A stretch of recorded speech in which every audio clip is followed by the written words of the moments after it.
I'm Trish Toby with WARC reporting to you live from Westchester, New York, where there appears to be some sort of mutant menace on the loose.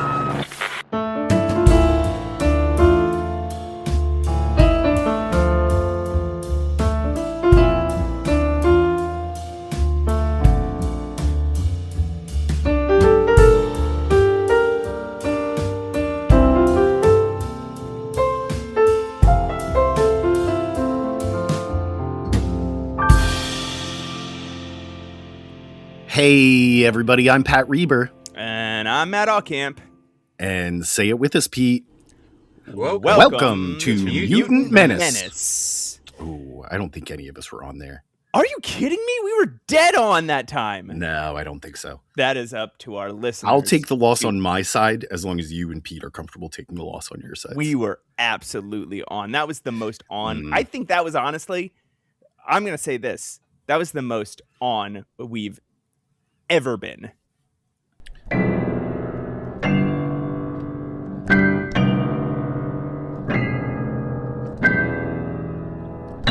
Oh, argument over, Matt. It is time. I was so close to winning that one. To get to Pat's email corner. We have, Matt, we have so many emails today. Come on. Stacked. Our mailbox is overflowing. And I don't mean that in the way it sounded. I mean, come on. Yeah. Come on, emailers. Get in. You know how the British say, get in. They say that? Yeah. It's they like say, our get in. It's I guess I could have done the American one, which is like, let's go. Let's go. In? They say get in. I think so.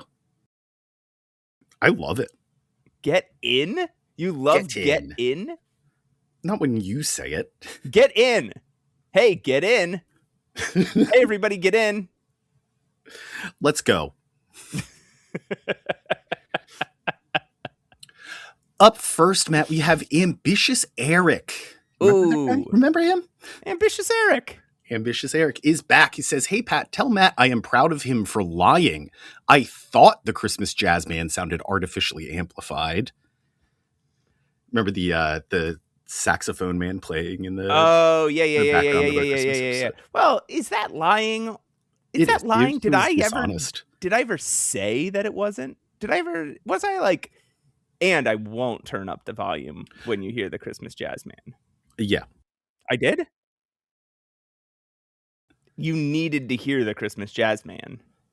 You did. Because I didn't hear it. It was the right decision to make. I only heard it very faintly in the background, and then when I was editing and I could actually hear it, I was like, fuck, you people need to hear this Christmas Jazz Man. It was pretty wild. I think you made the right choice. I'm just saying it was dishonest in the moment. I can't agree with either of you. Ambitious Eric goes on. He says, with that out of the way, haha, it was my intention to make sure last week's email corner was sparse by waiting to send something in, and I was proven successful. Quake with fear at the terrible cost of my ambition.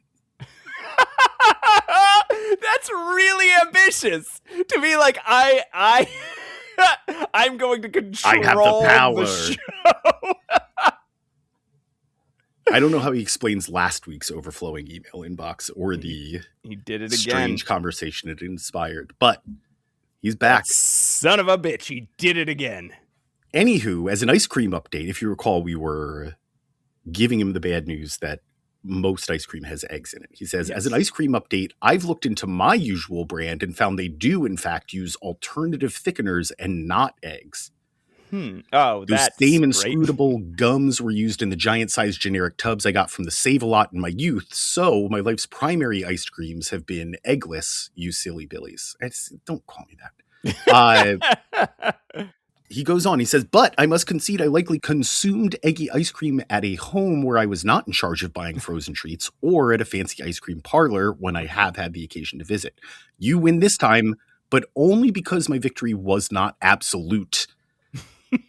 And then, per our request, I would consume everything in this email if I thought I could get away with it. Justice for Colomac, Ambitious Eric.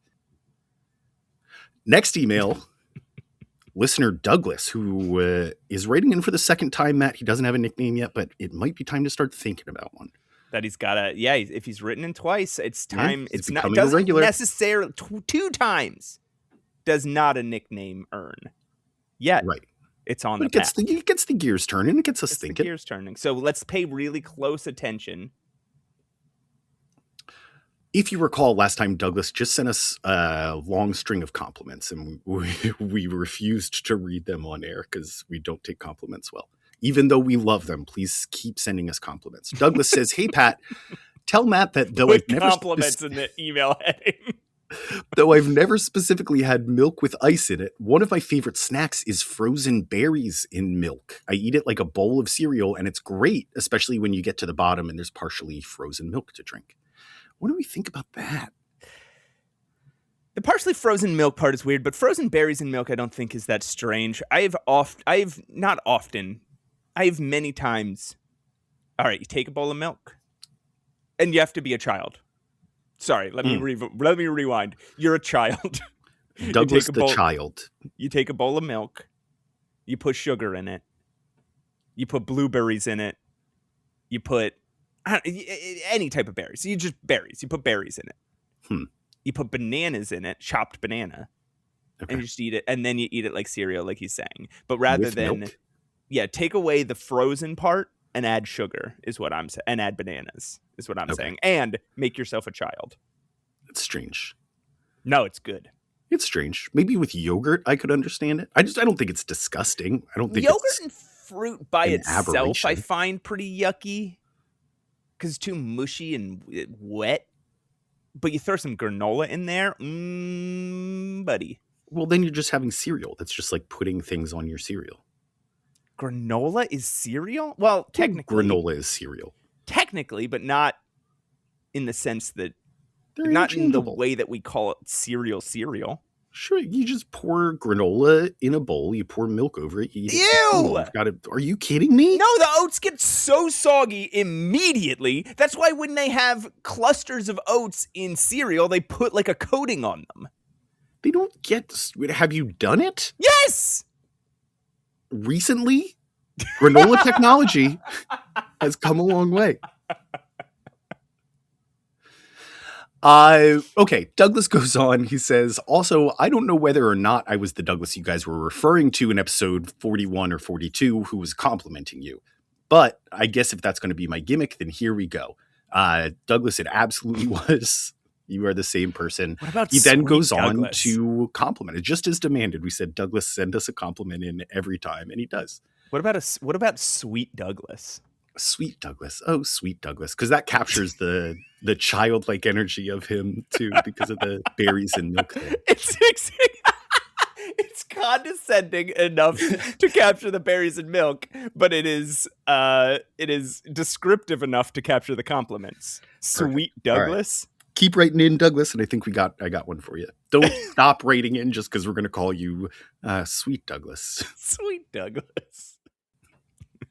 Moving on, we got another one, Matt. We have one from faithful listener Inkmaster. The Inkmaster says, hi, Pat. Tell Matt that warm chocolate milk is basically just slightly cool hot chocolate without the water. So it's really not that disgusting when you think about it. What you just described is disgusting. What are you talking about? It's disgusting what you've said, Inkmaster. It's horrid. Slightly cool hot chocolate without water sounds gross. They also have something kind to say, something not disgusting to say.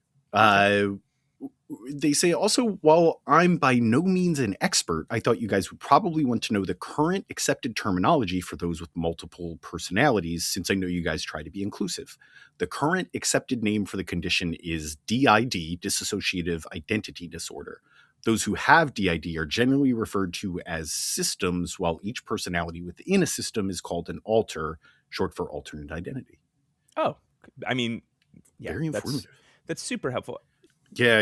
It's good to know the official terminology. Marvel is not going to get it right, so it will be helpful for us too when we can. Yeah, absolutely. Thank you, Inkmaster. Keep Thanks, on Inkmaster. Writing in. Speaking of keeping on writing in, we have another one from Email Michael. Hey, Email Michael. Hey, Pat. tell Matt that while I can't speak to whether or not him kicking a rock is Canadian, I can say it's a good and positive hobby. I used to carry a rock in my pocket during my college days to kick down the path as I walked between classes. That a good rules! Kicking rock is hard to find. Matt, cherish yours. That rules. That rules. In your pocket, that rules. All right. Email Michael has just leveled up in my respect for them. He's playing a whole different game. You saw my kicking rock. I finally sent you a picture of my kicking rock. I did. Pat. You sent me a picture. It's a good looking rock. It's the great. Shoes that you were wearing in that picture, because it was placed by your feet, don't look like shoes you should be wearing to kick a rock. Yeah, they got fucked up. You were with me when I bought those shoes, actually, and they've gotten fucked up. They're like these bright orange Vans, and honestly, I kept them in really good shape until I started kicking the rock. It's not even that, man. It doesn't look like they provide the protection you would need to kick a rock. No, they don't. It hurts sometimes. I was oh my God. So because of the snowstorm, I wore boots to work the other day, and the rock was frozen under a giant pile of iced up snow. Yikes. I walked all the way to Duncan with no rock. Jeez, what'd you do? I kicked some ice. You got some practice in. You folks, I guess if you're on the Discord, you would know, but otherwise, you might not know that we cut a full 2.5 minutes out of the episode of Matt just talking about kicking the rock. I like kicking the rock. And why people respect him because he kicks the rock. Well, because you said people would think I was weird for kicking the rock. No, people, I think, will love me for kicking the rock. We will be releasing a blooper reel where we'll make sure the rest of that gets out there, Matt, so your message is heard. Thank you. On the paid Patreon, by the way. Email Michael goes on. Both of you seemed shocked at the idea of mixing cola with milk, but Pepsi had a whole campaign for Pilk, Pepsi Plus Milk, in 2022 with Lindsay Lohan and everything. Maybe some other listeners or Discord members have already shared their tales of Pilk. They have not. Email Michael. Congrats for being the first person to say write in the word Pilk on the Mutant Menace podcast. All right, we just came back from a 30-minute break where me and Pat had to go throw up. Folks, if anyone else wants to write in the word Pilk to us, it's mutantmenacepod@gmail.com. The thing is, so I do remember this advertising campaign, and I was mad about it. It was at the time, too. And I'll tell you why, because, like I mentioned, cola, for the most part, contains a lot of citric acid. And dairy, milk, and citric acid don't mix. The milk reacts, it immediately curdles. So if you were to pour milk into a Pepsi, if you were to actually do that, you would be drinking instantly spoiled milk. You say, okay, I'm not going to go as far as Pat because I feel like he could be disproven like literally in 1 second. I feel like any of you could literally disprove him with a camera on your phone, a glass of Pepsi, and a glass of milk in 1 second. So gmail.com. I'm not going to go as far as saying that you would definitely be drinking spoiled milk if you did that, but I can see the logic. Hey, so if you want to try it, go ahead. Please let us know how it goes. It sounds like Matt Allcamp and Lindsay Lohan endorse this. The email Michael keeps going. He says, you asked if you'd covered Alpha Flight in episode 29. So even though I'm sure you've been told this by others, yes, you did. Thank you. You also said that part of the new format of emails was to say if I've consumed any of the things I've written about. In order, I've never eaten a kicking rock, never drank Pilk, and never eaten or drank anything of Alpha Flights. We gotta suspend this rule. I hate it. When did we say this? I don't know anything. I don't know anything I've ever said in a podcast. It was a couple episodes ago, and I forget why, but we told people that they are now required, if they're going to write in, to tell us if they are eating or drinking the subjects of their email. I think this is still a good rule. I think this is still a good rule. Email Michael also lets us know that he was down for a little bit, but he is feeling much better as he signs off. Email Michael, we're so happy to hear, even though we didn't know anything was wrong, that everything's better now. I'm glad you're feeling better. That's great. Yeah. You Sincerely. You rule. You we love getting your emails. Absolutely. Keep on going. Magic the Dog writes in. Hey, Magic. Remember Magic the Dog? Yeah, he's exclusively sent us pictures that I've hated. Yeah. He has a habit of just replying to the same single thread from the first time he wrote in July of last year. So these are all one long email thread. She's a dog, so you can't expect her to understand email etiquette, but it is strange. Good evening, Pat. Please show Matt my rendering of the new live-action Wolverine casting. And then we get a beautiful picture of Bowen Yang as Wolverine. Oh my God. All right. I got to go see it. I guess I got to go look. We get another email as you're looking that up, Matt. She says, hello again, Pat. Matt should also see this new image for the live action Professor X. And here it is, Drew Carey as Professor X. Bow wow, Magic the Dog. And then finally, last one for the night. I swear, Pat, these were all sent within a few hours of each other. Could you also share below the picture of the new live-action Nightcrawler? This just looks like a drawing of Nightcrawler. I think that's Timothy Chalamet. We didn't do that casting. Well, it's canon now. Okay. Bowen Yang as Wolverine looks terrible. Drew Carey as Professor X. Like, okay, I'm gonna say these are great renderings. Yes, like, yeah. This is the absolute most I've liked one of Magic the Dog's submissions.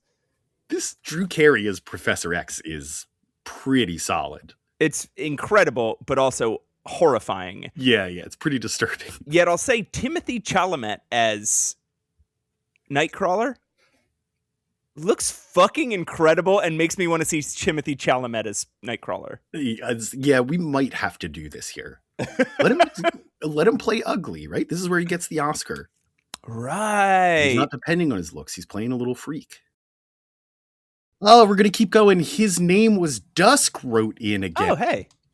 Hey, Pat, can you tell Matt that I'm still listening to the back issues, and I've noticed that Pat keeps on talking about how much he loves Daredevil. Uh-oh. But if that's the case, then how come he doesn't ever talk about Daredevil on this podcast? Damn it. Because we're not following Daredevil. We're not following Daredevil. Are you listening? And he may not have gotten there yet, but we have talked about Daredevil on this podcast. He has made, I think, like 2 to 3, cameos and then one actual appearance where he's... Yeah. Anyway, and how come he doesn't have a Daredevil podcast? That's a good question. In fact, I'm beginning to think that maybe he doesn't actually even like Daredevil at all and is just saying he reads it to seem cool and edgy. Could you maybe ask Pat to prove that he knows Daredevil by asking him what Daredevil's secret identity is? Thanks. Okay, here's the thing. All right, Dusk, I will. But you know what he's going to say? He's going to say, oh, actually, I know for a fact. And he's going to say that rumor about how Matt Murdock is Daredevil. And everybody knows the rumor, Matt Murdock is Daredevil. Everybody's heard it before. And Pat's going to go ahead and say, oh, it's Matt Murdock. You can't ask me, Matt. I think I'll surprise you. Okay, who's Daredevil? I can't really say. It would be against my code to say. I'm sitting on a Pulitzer Prize winning story about it, but it would truly be unethical, not as a journalist, but as a person, to share it with the world. I am man enough to know when it's time for me to apologize. And I'm sorry. Pat is clearly a Daredevil fan. All right, we're going to keep moving. We have a few more to get through, Matt. Even few more. And even few more. Including Mikey Two Mails. He writes in, he says, He wrote 2 emails, but I'm only going to read the one for now. The X-Men related email. Hi, Pat. Tell Matt I think that Willem Dafoe would be a fantastic actor to play Toad for your X-Men casting. Cheers, Mikey 2 mails. I am so in the fucking weeds about this X-Men casting that I cannot answer this.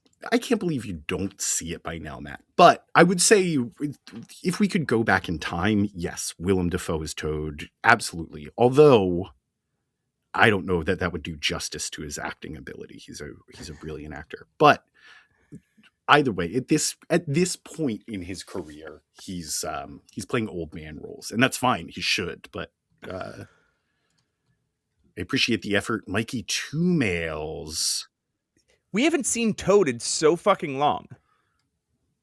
That's true. It finally came true, Matt, that we haven't seen Toad for a long time. We also haven't seen Magneto in a bit, right? I wonder if either of them will ever come back. Up next, Email Corner Response episode 45 from listener Daniel, another second-time emailer, Matt. So, there's some things in the works here.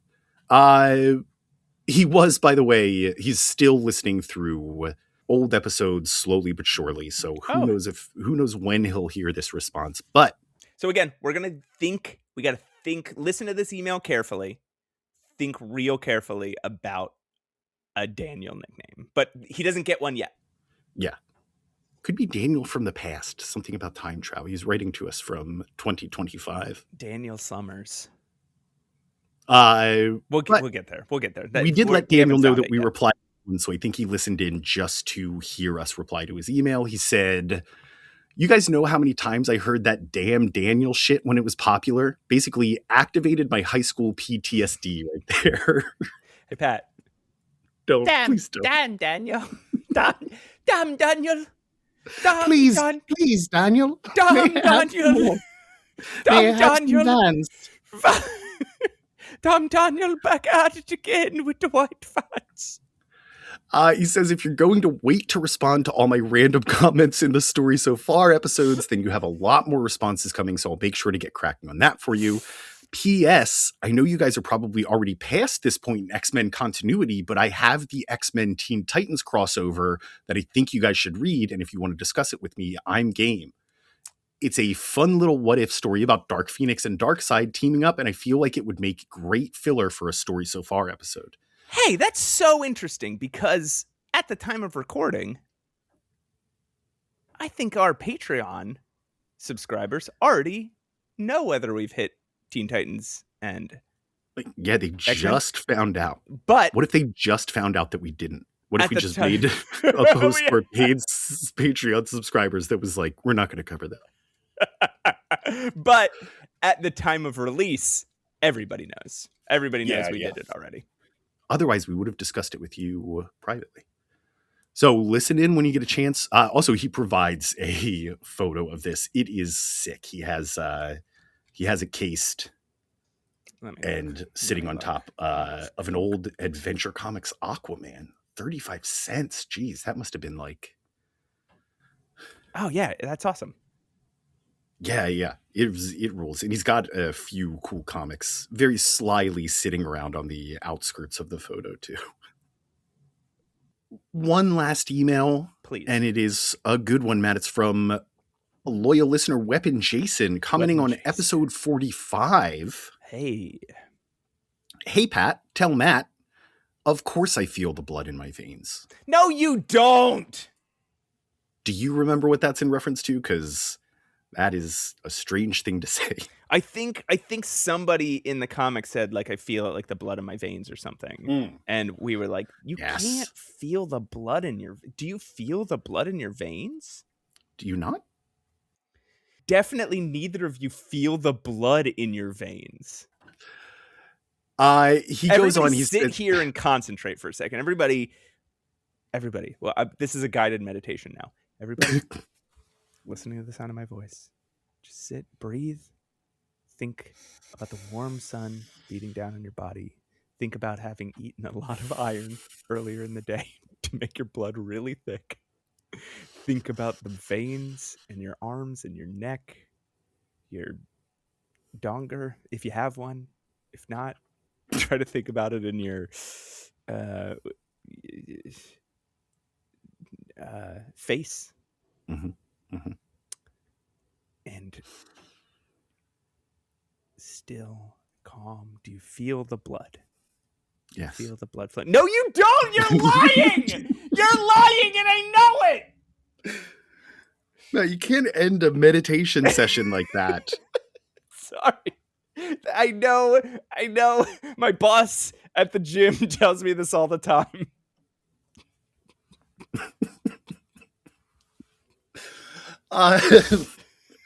Weapon Jason goes on, he says, sadly, and this is true, you're coming around on Sal's art coincided with his passing. Right. That is heartbreaker. Rest in peace, obviously. Yeah. Sal Buscema. Sal Buscema's a dude. real legend. 80 and by years old. Yeah. He was working in comics for like 50 years, right? Sorry. More 90. Than that. He started as like fucking 90 years old, actually. He started in his teen years. Yeah. Picking up work from his brother. I mean, he was, he was a part of that old school sort of, not necessarily me and your favorite type of art, but the way that he adapted with New Mutants to the newer, cleaner styles of inking and more cinematic, slightly, not quite like the way it is today, but the slightly more cinematic styles of storytelling was really impressive. He's a guy who continued to learn his craft throughout his life, and that's really fucking cool. Yeah. It's, by all accounts, a really good dude, too. Yeah. And apparently a terrific community theater actor. Really? Yeah. He won. I think we covered this a long, long time ago when he came in for a guest pencil, that he won an award for his portrayal of Tevi in Fiddler on the Roof. Damn, Daniel. That's rules. Yeah. We'll keep moving. Very sad, but also life well lived, I guess. Generally, says Weapon Jason, when you see someone credited as finisher, it means the artist, Sal in this case, did basically a storyboard-like breakdown with limited details. There was a time there where Sal was doing a lot of those breakdowns to help keep books on time, but I think when he takes over on the Simonson Thor run, he's asked to do full art again. Wow. Selene is an immortal psychic vampire who drains the life force from others to rejuvenate herself and enhance her physical capabilities. On top of that, she's also a telepath / telekinetic with pyrokinesis as the sprinkles on her power sundae. But that's not all. No, as well, she's a Sorcerer Supreme level magic user as well. Also, I think she's supposed to be one of the indigenous Incan folks married to the white Nova Roma fellow, which is why he's involved in the plot to take over and set up the tyranny. Is this something we find out in like 2007 or whatever, when Infernus happens or whatever? Funny you should ask, Matt. He says, of course, we later find out, redacted for Pat's sanity. Okay. So we'll never know. Okay. Necrotia X is what I meant when I said Ex Infernus. The anachronistic columns and the fact that the Nova Roma folks know English is a wonderful setup for the later retcon to come about Nova Roma in gosh knows how many comic books you'll need to cover first. Keeping this one short, Weapon Jason. We kept it short, but we still talked for a while. Are we done? He's doing his part. That's it. That's the end of Pat's Email Corner. Somebody play the damn song. There we go. Is it the first time in the history of Pat's Email Corner you got to end it like your damn self? Yeah, it might be. No, I'm sure in the early days before we had much of a structure to it. Yeah, I've got a question for you. What was so important that you needed to interrupt me? I was just sitting here the entire time you were reading emails. I couldn't pay attention to you because I was wondering, have you done anything X-Men related this week? Matt, I have. Oh, okay. I have. Yes, Matt, I sat my ass down and watched the new Disney Marvel series Wonder Man, starring Yahya Abdul-Mateen. And that's X-Men related. Well, I'll tell you how it's X-Men related, not just because it is a Marvel product, but first I want to let you know that it was not a fun watch. But you will watch any Marvel live action product. So I know no I've said how before, bad it is. I don't feel that invested in them. I don't go to the theaters to see them anymore. I don't care for Wonder Man, but I am still a sucker. As soon as it's easily accessible to me, I will watch it. So it's on Disney Plus, the entire series all at once. Not what they're trying to do. So I don't want to spoil it for folks that are hoping to watch it. So I don't want to give away too much, but theme-wise, thematically, what they're trying to do is sort of make like a buddy comedy, but in the style of like a heartstrings sort of Wes Anderson comedy, something. And I'll tell you that the actors get it. It's primarily Yahya Abdul-Mateen and Ben Kingsley bouncing off each other. They have great chemistry. You hate both of them. No, I don't. Stop. That's not where I'm going with this at all. I misunderstood. They are doing a great job with it, but the entire show has that like really bland Disney tone to it. That sort of, I guess, cinematography and scoring that they use that just doesn't evoke any emotional response. Right. Which they do intentionally to make sure that it appeals to as wide a market as possible, but you can't take the emotion out of a Wes Anderson movie, right? That's what it stands on, not the pretty pictures and goofy jokes. Right. So what I think we should do, and I realize it just came out this week, probably a week ago by the time this episode comes out, but I think we should decanonize that show. Okay. And recast Yahya Abdul-Mateen as our Scott Summers. Yeah, okay. I don't know this person. Tell me what else this person has been in. He is the bad guy in the Aquaman movies. I did not see the Aquaman Manta. movies. And he is also, if you saw the HBO Watchmen series, I did not plays Regina King's husband, who ends up, again, I don't want to spoil anything, having a huge... I looked him up. He's a very handsome, muscular, masculine man. Much like Scott Summers. Also very brooding. Oh, is he? Okay. Yes, he can brood with the best of them, dude. All right. Look, I'm going to take your word on this. I'll believe you. It's coming together. So I'm going to start a petition to decanonize the new Wonder Man series, because we don't need a Wonder Man. No. Matt. Yeah. Did you do anything X-Men related this week? I did. I did a surprisingly X-Men related thing this weekend. Whoa. So during the massive snowstorm that hit the Eastern Seaboard, I decided to get snowed in with a friend of mine who was part of the reason was she was adopting or fostering a dog. Apparently during big snowstorms, rescues need extra people to foster dogs, even if just for the week, like a week or two, even just to get them out of the rescue for the duration of the snowstorm. So she fosters a dog, or so she has a couple dogs in mind. She goes to the place. She meets a dog who has just had surgery, has a big like gash in her side from the surgery, not like somebody stabbed her. And has a big cone on her head. And she falls in love with this like pit bull bulldog mix. Beautiful, adorable dog with a big, stupid underbite. And she just like immediately like, all right, this is the dog I need, I guess. I can't see this dog and walk past them. So she messages me and she's like, okay, I just got this dog. And they told me her name is Betsy. Okay. Braddock. They gave her a first and last name. Yes. The dog's name was Betsy Braddock, a.k.a. Psylocke the X-Man. And she, of course, when adopting the dog, had no idea it was an X-Man. Yeah. And so, of course, we referred to the dog as Psylocke, and she was an adorable, sweet little girl. Oh. So that's a great story. Right? A dog named Psylocke. A dog named Psylocke. Well, now that bullshit is out of the way, Pat.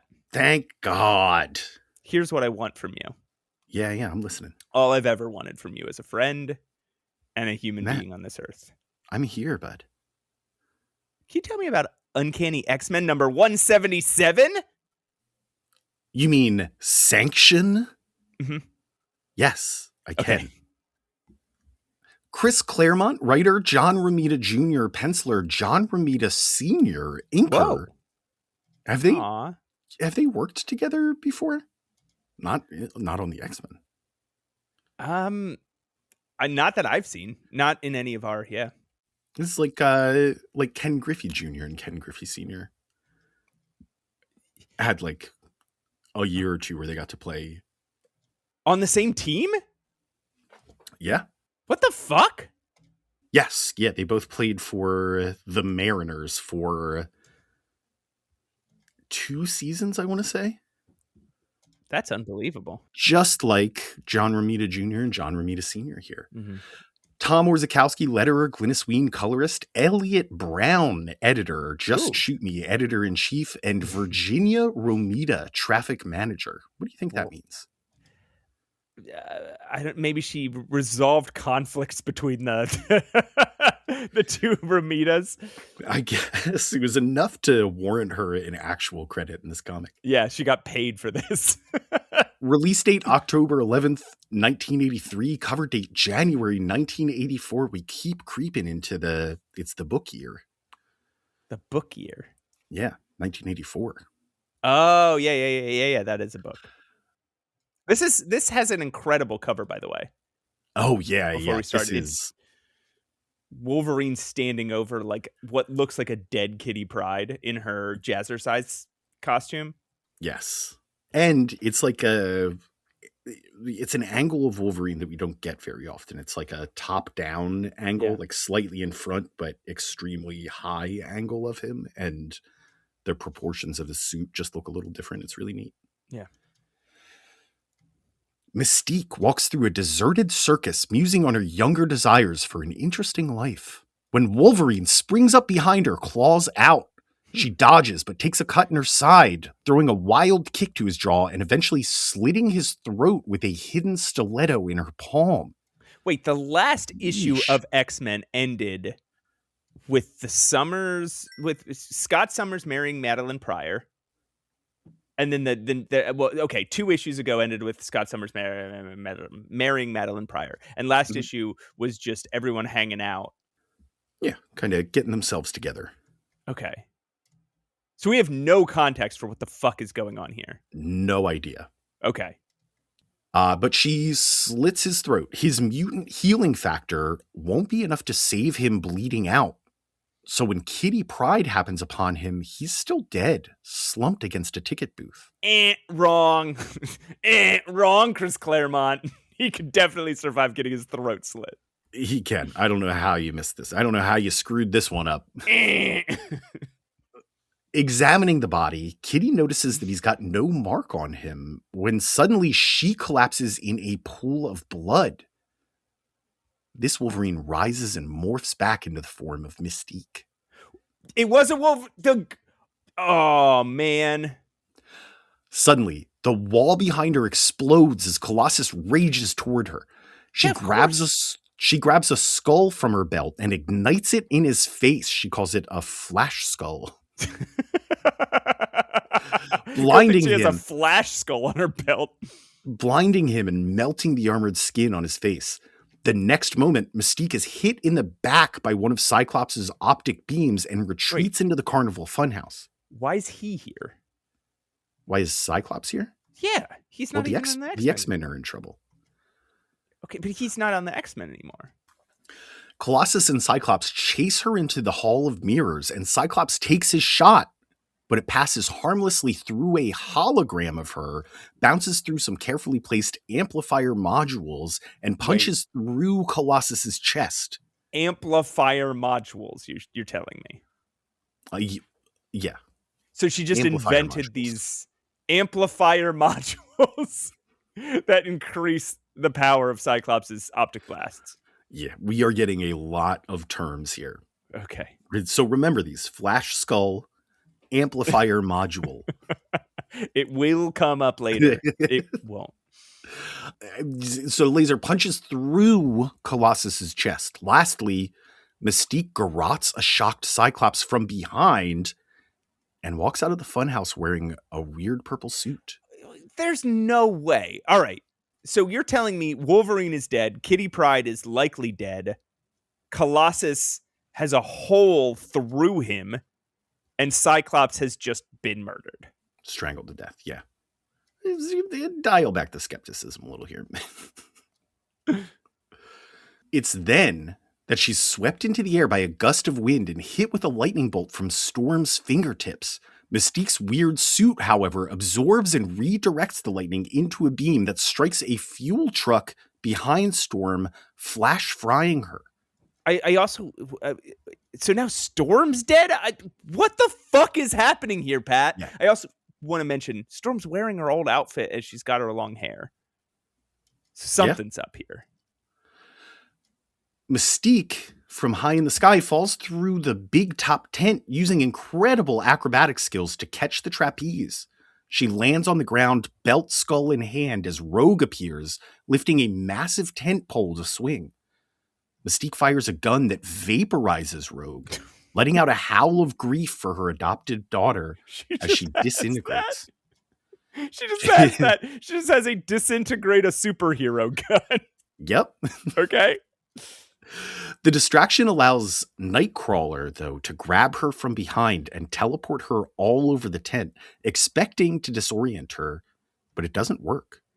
Mystique raises her stiletto, but hesitates, and a punch from Nightcrawler sends her into blackness.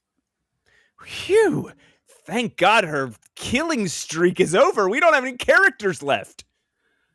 She awakens in the arms of her partner, Destiny, whose precognitive abilities warned her she wouldn't be able to kill Nightcrawler.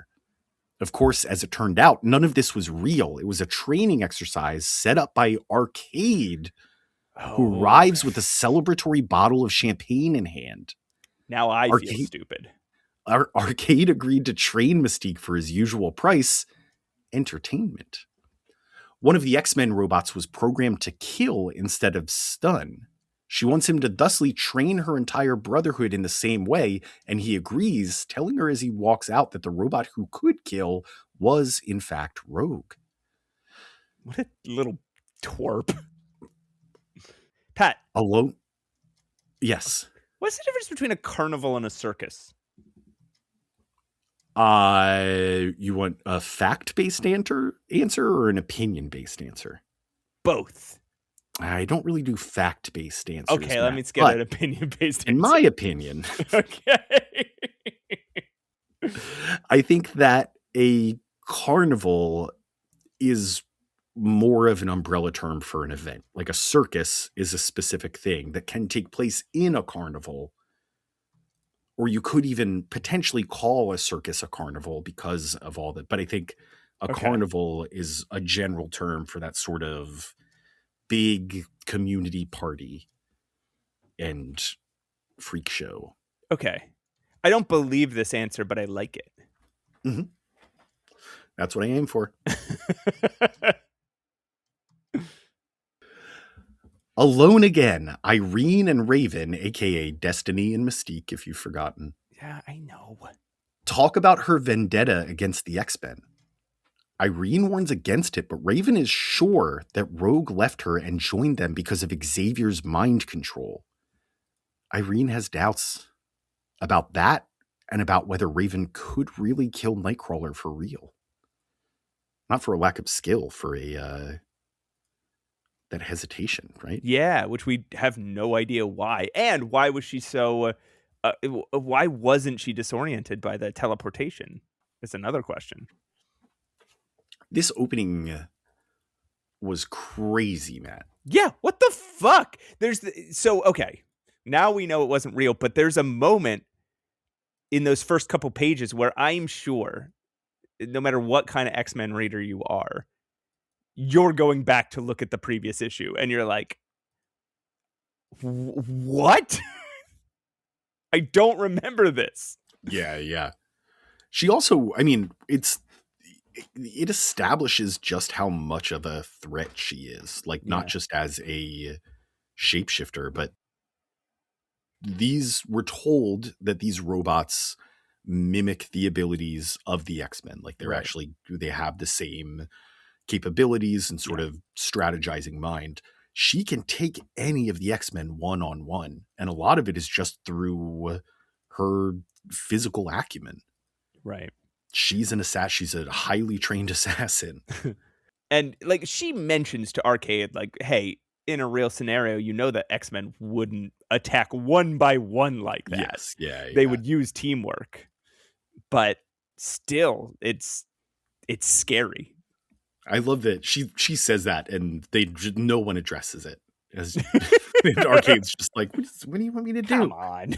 They're robots. It's a comic book. We cut to Stevie Hunter's dance studio where Kitty is distracted. She asks Stevie what to do about Aurora's seemingly total change of look and personality when Aurora herself walks in. Stevie's like, come on, it's just a haircut. And Kitty's like, no, it's not just a haircut. It's very funny and very Kitty Pride that Storm's going through like an identity crisis. That's what this is. And to Kitty, this is the worst thing that's ever happened to Kitty. Right. It's the same as when her parents were getting divorced. And she, or when she had to go to the New Mutants. Like, it's just, nobody cares. Right. There's real problems out there. Yeah. But Aurora tries to reach out, but Kitty walks away. Stevie tries to comfort her, but Aurora was afraid Kitty may be right. This was such a silly... Kitty says something like, she's acting like a real... And then Aurora's like, what, a monster?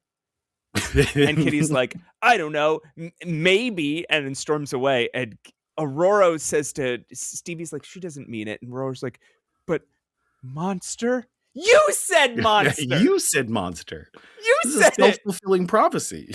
Yeah. If you ask every person you meet if you're ugly, and somebody says like, I'm sure, I don't know, you're going to be like, oh, they called me ugly. Like, you did this.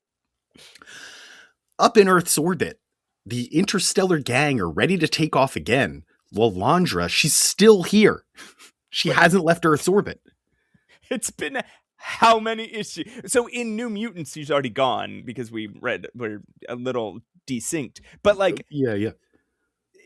In X-Men, it's been how many issues that she's been to 2 weddings since she found out that she urgently needs to return. People's lives are at stake. But I already RSVP'd. And Lalandra, because the weddings hadn't been planned yet. All right. Anyway. Lalandra, determined to take her throne back from Deathbird, says a tearful goodbye to Xavier. Finally. Alex and Scott, both decidedly not joining Corsair in space, say a loving goodbye to their father. Their friends and family gone, Lalandra and Corsair reckon with the reality of their situation. It's 6 beings up against the might of the Shi'ar Empire. Failure is surely inevitable, but they blast off anyway. Cool shit. In Lincoln Center in Manhattan, Peter Rasputin and Kitty Pryde drop Kurt Wagner and Amanda Sefton off at the ballet. Kurt tells Amanda how he worries about his heritage, who his birth mother and father were. Amanda repeats that he was found in the Black Forest, barely alive in a roadside shelter by her own mother, Margali Sardos. Remember? Kurt's been thinking about this ever since he met Mystique, asked her why she looked like him, and she told him to ask Margali. It's just because they're both blue. I mean, the premise of 90% of this issue is Mystique and Nightcrawler are both blue. Weird, huh? After parking the car, Kitty and Peter walk arm in arm toward the ballet. She begins to tell him about her new friend, Doug Ramsey. What? When an explosion erupts from the top of a nearby building, Peter colossuses up and charges into the building and up the stairs, only to come face to face with the Blob. Dude. Remember him? Yeah, Blob has really let himself go. Remember, he was just kind of like a big guy, and now he's like impossibly fat. Yeah, he doesn't look great. The explosion, it turns out, was an illusion, and Blob knocks Colossus out of the window where he's caught by a living bird of fire. Wait. Okay. Dark Phoenix 2, baby. Here we go. Dark Phoenix is back. She's back. Never mind. It's a bird conjured by Pyro's fire controlling skills. No, it can't be, Pat, because it caught him, because it held him in its arms. This makes me so mad. Yeah, fire can't be solid. It's not tangible. And they're even like, oh, it's just tangible enough to hold Colossus, but not tangible enough for him to punch it. Here's the fire isn't even a form of matter. It is a chemical reaction. It's a plasma. Isn't it a plasma? No, I don't think it's even a plasma. It is a chemical reaction that can create plasma, I believe. mutantmenacepod@gmail.com. But yeah, it shouldn't be able to hold anything. That's just not how fire works. Shaping it is what I'm suspending my disbelief for here. I also don't think he should be able to do this next thing he does. Colossus's metal skin becomes white hot. And he wonders if he'll melt when he's dropped to the ground, creating a flaming crater in the middle of a huge parking lot. That, I don't think he should be able to. He has so much control over fire that he can melt steel white hot. Pat, I guess so sick of this Pyro can't melt steel beams thing. Been on about this since 2001. Look, I've done my own research.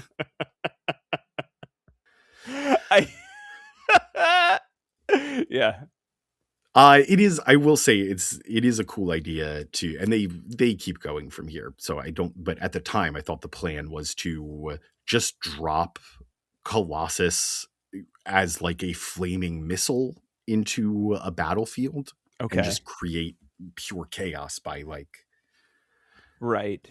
But this next step is a little more dastardly. It's fucking wild. I do think it's interesting. I do think this teaches us a little something about Colossus, which is that when he's Colossus, there's nothing flesh about him, right?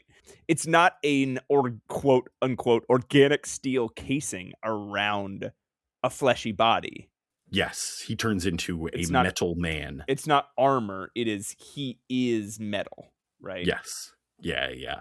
But here's the wild part. They drop him into the middle of a huge parking lot with 5 trucks of liquid nitrogen parked along its borders. Mm-hmm. Avalanche appears and uses his seismic powers to sink Colossus's crater into the ground, making the trucks roll toward him.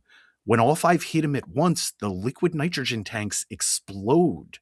So they're taking him from white hot to extreme cold. I think to absolute zero. Yeah. To absolute zero.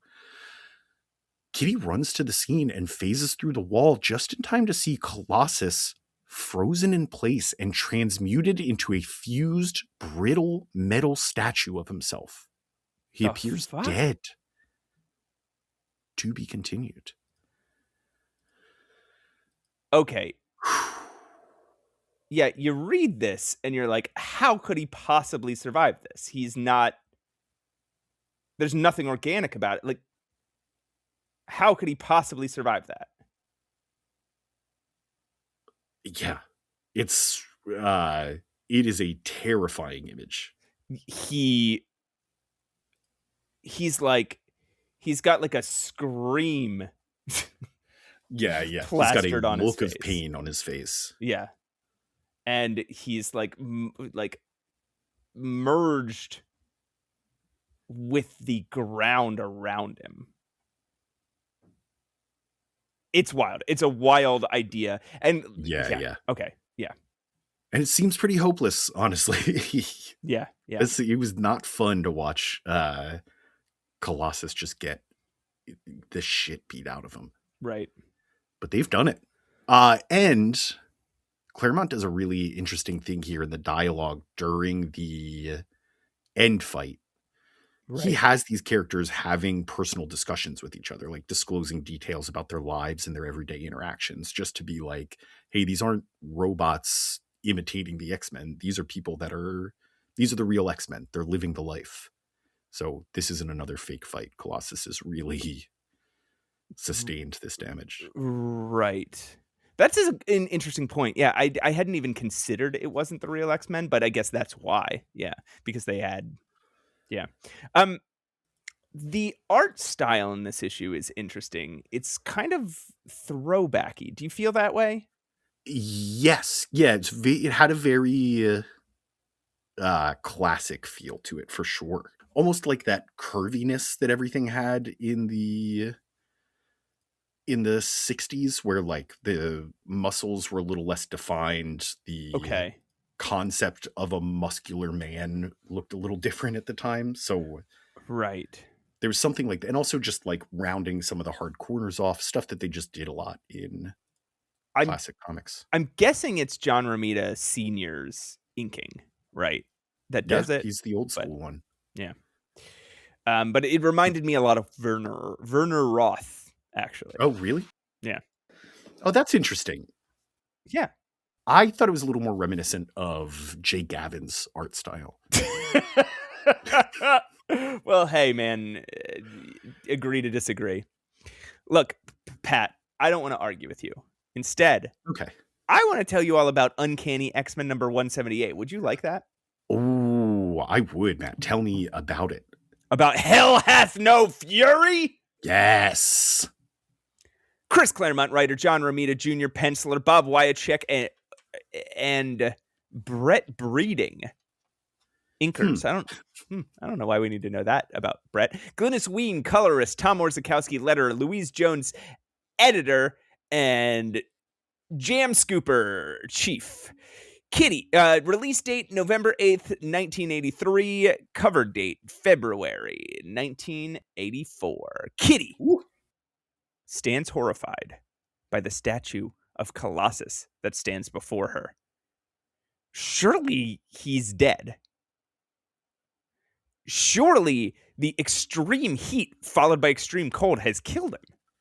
No, she thinks if there's a chance he could survive, then she's got to do everything she can to save him.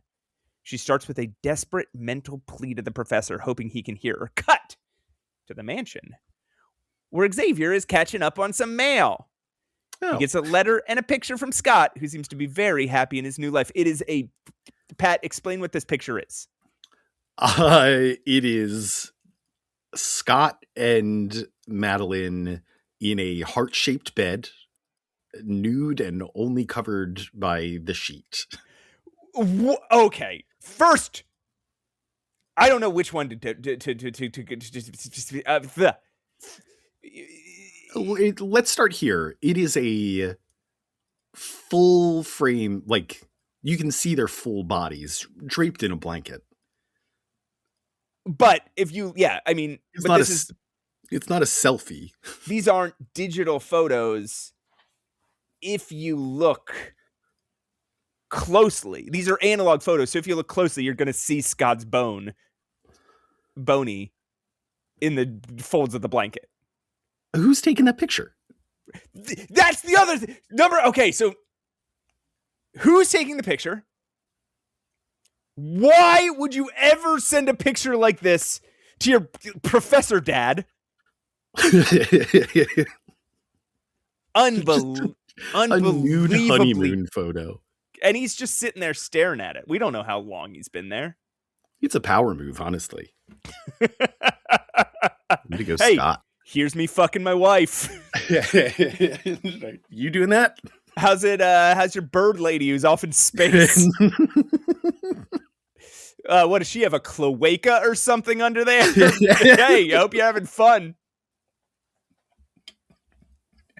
How's your wife's cloaca? How's your wife's cloaca?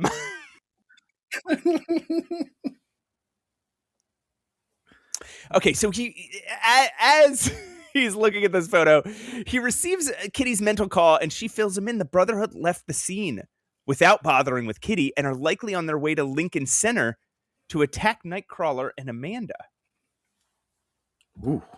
Downstairs, Storm and Wolverine wrap up a Danger Room session and talk about Storm's new daring approach to battle scenarios, reminiscent of Yu-Gi-Oh's. Yu-Gi-Oh mentioned.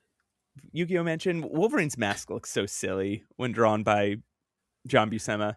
It does. He's popping it out on the sides a lot, so it looks like old timey sideburns when you brush him out real far. Also, like the way that he curves it upwards, it evokes the word scoop. It's scoopy. Instead of snicked. Scoop. 3 curved claws come out of his hand and they go scoop. They cut the discussion short, though, wasting no time to fly to Kurt's rescue as soon as they receive Xavier's call.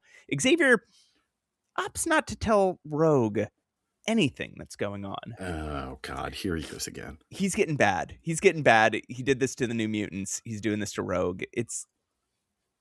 He's reverting.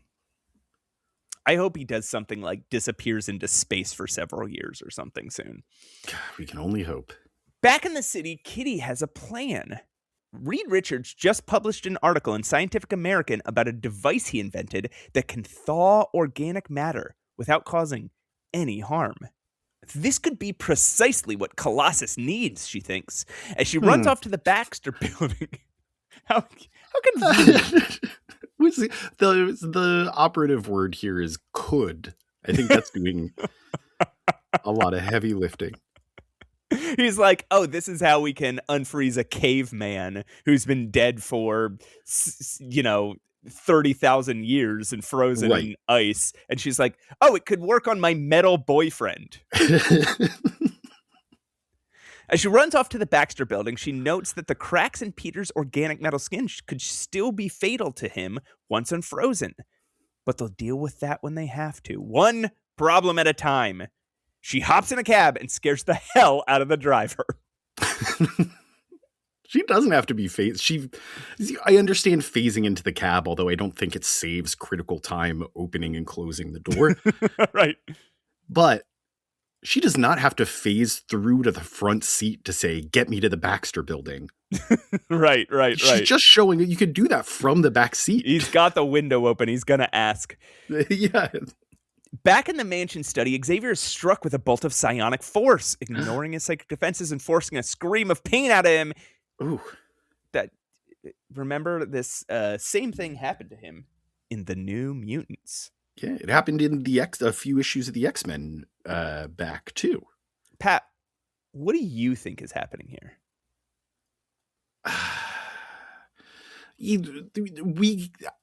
I'm lost on this. I think this is maybe a new threat, something that we don't know about. It is... Well, we'll get there in a minute. There's some strange... So you don't think it's Mastermind, because that's already passed.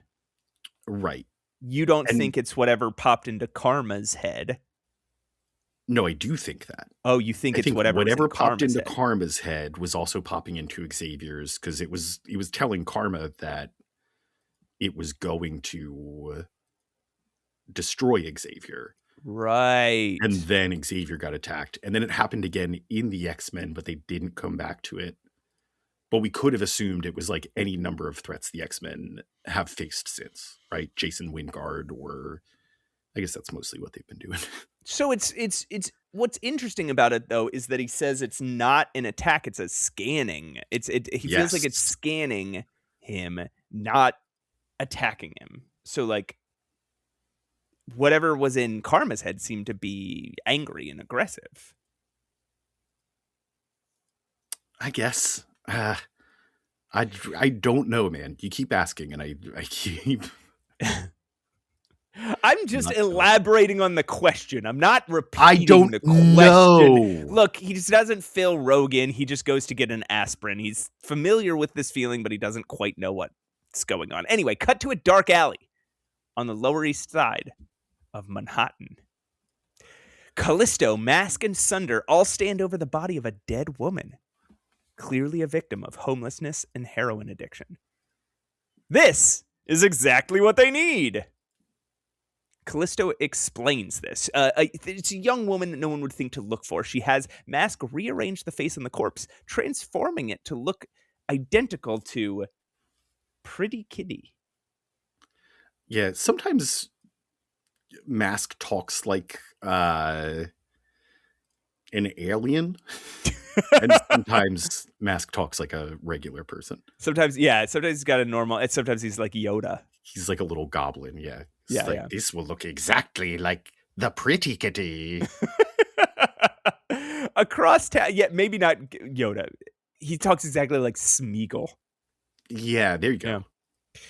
Across town at Lincoln Center, Amanda and Kurt make out for so long that the plaza has emptied out entirely. I wonder why.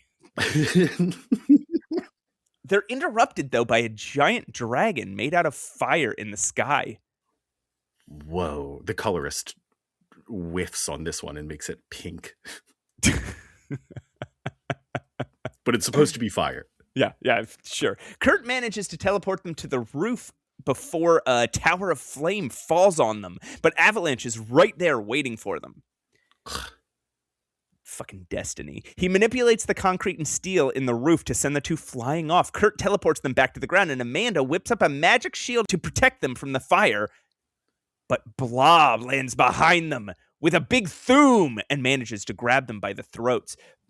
It was here that I think for some reason I realized that Kitty could beat the fuck out of Blob. Like, Kitty is the only X-Man who could just beat the living fuck out of Blob. She could, given the energy, just phase him Yeah. halfway through whatever he's standing on, right? Exactly. If he's immovable, fucking not for somebody who can make him intangible. Nothing. Yeah. Interesting. Things seem hopeless until a lightning bolt shoots right up Blob's butt as Aurora flies above, Wolverine in hand, demanding Kurt and Amanda's release. They hop into action, and the fight evens out a little. The artist is very explicit about this lightning bolt going right into Blob's butt. Right, you don't see the end of like he doesn't draw the little like explosion that happens when a lightning bolt hits something. It's going through his onesie. Kitty, meanwhile, arrives at the Baxter building. With no one home but the robot receptionist, she phases her way in and bypasses security, carefully looking around for the device. She, of course, manages to find it just as the robot receptionist regains her facilities and initiates a stage 1 security alert for the building. This is an interesting thing because Kitty disrupts the receptionist. As she does, she's like, no time for this now. Tell Reed Richards that Kitty Pryde, superhero, member of the X-Men is here. And when it comes back online, it's like, computer disruption. Last 30 seconds of memory erased. So with the security alert going off, Kitty's only option is to escape through the roof. She begins to walk off the side of the building, thinking about how she must concentrate to walk on air, or she could fall. As she takes the first step, she hears a sound behind her and screams as she loses her balance. Back at the Lincoln Center Plaza, the X-Men and the Brotherhood of Evil Mutants ball the hell out. Yeah. Storm summons an intense monsoon to douse Pyro's flames. When he's like, oh, I never imagined she would... He's got an Australian accent. Oh, I never imagined she would do this. You never imagined Storm would make it rain. Do you know who this is? So it douses Pyro's flames. Wolverine leaps at Blob, claws first, but then I Guest decides to kick him instead, bouncing off of him harmlessly. Kurt is moving too quickly for Destiny to communicate his next move to Avalanche, and as Avalanche tries to initiate a landslide, Kurt grabs him and teleports him to right in front of Blob. This is a fucking strategy. Is brilliant. Strategy PC game move. The landslide takes out Blob instead, and the fight is over. So why is Blob laughing? Can we, for just a moment, I want to ask. Mm-hmm. I'm not missing something here, right? If Wolverine went at the Blob with his claws, he would tear him up into ribbons. There's nothing about Blob's powers that would stop him from just being stabbed. You'd think that, yes. Okay, just making sure, because Wolverine kicks him instead. And for, 70 years, Wolverine never stabs the Blob. But he could. He could if he really wanted to. Back at the mansion, Xavier starts putting the pieces together about where he's felt the psionic scan before, as Rogue finally returns with the damn aspirin. Or does she? Oh. As Xavier recognizes the psychic attack is the same one Mystique attacked him with during Days of Future Past. Rogue pulls out a gun and shoots at the professor, knocking him out of his chair unconscious. Hold on. Oh, no. This is not the psionic scan. This is something entirely separate where he suddenly doesn't have his psychic powers. And that is what happens with Mystique. The psionic scan that he's felt a couple times before is something different. Well, see, now that's confusing. Look, I'm not going to argue with you. But once you find out what the psionic scan is, you're going to understand why it's so confusing, and you're going to be mad about it. At that moment, the real Rogue finally returns with the damn aspirin, shocked to see herself standing over the defeated Xavier. The fake Rogue slowly shifts back into Mystique and tells Rogue that she's here to take her home, freeing her from Xavier. An argument ensues. Rogue is here of her own free will. She doesn't want to go home. But how could she know that? Xavier could be using his powers subtly. It doesn't matter. He's her last chance. Her powers are out of control, and who's going to teach her to use them? Mystique? Raven looks shocked and hurt. The next we see her, she's a holographic projection in front of both the X-Men and the Brotherhood, standing over Xavier's unconscious body. If they don't let her team go, Xavier gets it. No. The X-Men are angry, but helpless. Blob gloats, but Destiny gives a warning. There is a chronal interface. Pat, you hate these. Another chronal interface. I know. I told them to stop. There's a chronal interface between Kitty and the Baxter building where timelines cross and end. She asks them to heed her warning as a police radio squawks that a young woman has jumped off the Baxter building. Our last shot is Kitty Pryde, lying broken in a pool of blood surrounded by the parts of the device she was carrying, and the words, probable fatality. To be continued. All right, so Kitty's dead. Colossus is dead. All the X-Men are dead, killed by Mystique. Who else is dead? I would argue probable fatality is maybe the most sure phrasing in comics. I feel like is not dead. Yeah, but here's the fucking thing, though, Pat. This person is dead. They should have just said, this dead. Person is full on graveyard, dead, unbreathing, been dead. No heart function, no brain function, dead. They should have said that. That would have made this hit harder, right? Yes, very much. It's because when you see probable fatality, exactly, and maybe they can't, maybe like they've pulled this card too many times, or maybe editorial is just saying like, hey, we can't show Kitty dead. People will stop reading the comic or something to that effect. I don't know. But there's Jam Scooper is a really shitty editor, so who knows? There's one really great moment here after, like, the X-Men are basically, they won the fight, but have to walk off and let the Brotherhood walk free. So they're all a little frustrated about it. And Amanda is like, I wish my mom had taught me some of her death spells. Like a bratty teenager. I wish my mom would give me her gun. Wish you'd teach me how to transport everybody to limbo. Or actual Christian hell, right? Right. It was Dante's hell. Yeah, the Inferno. Loosely. Pat. Yeah. Read me some X-Men, why don't you? I'm going to read you, Matt, Uncanny X-Men number 179, I think it's called. Okay. What happened to Kitty? That's what I want to know. Chris Claremont, writer, John Romita Jr., and Dan Green, artists. We're splitting artists on this one. Okay. Tom Orzechowski, letterer, Glynis Wein, colorist, Louise Jones, editor, and Toilet Paper, editor-in-chief. Release date, December 6th, 1983. Cover date, March 1984. Deep in the tunnels beneath Manhattan, the Morlocks are gathered for a wedding. When they prop up the dazed and limp bride in her tattered wedding dress, we see that it is none other than Kitty Pryde. No. Cut to Bellevue Hospital, where Rogue, Storm, and Wolverine are there to identify the body of Kitty Pryde, who was found dead after a fall from the top of the Baxter building. Wolverine, however, notes that while this body looks like Kitty down to the retina and fingerprints, it's not her. I have doubts about that. But okay, anyway. I don't think Wolverine can scan retinas. And I don't think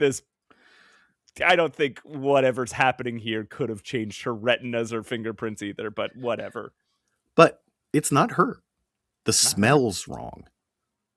This means that some foe wants them to think Kitty is dead, but that somebody has never met nor reckoned with Wolverine. Storm comes up with all of this, right? I absolutely love detective mode Storm, where she's like, okay, they don't want Kitty dead, but they want us to think she's dead so we don't go looking for her.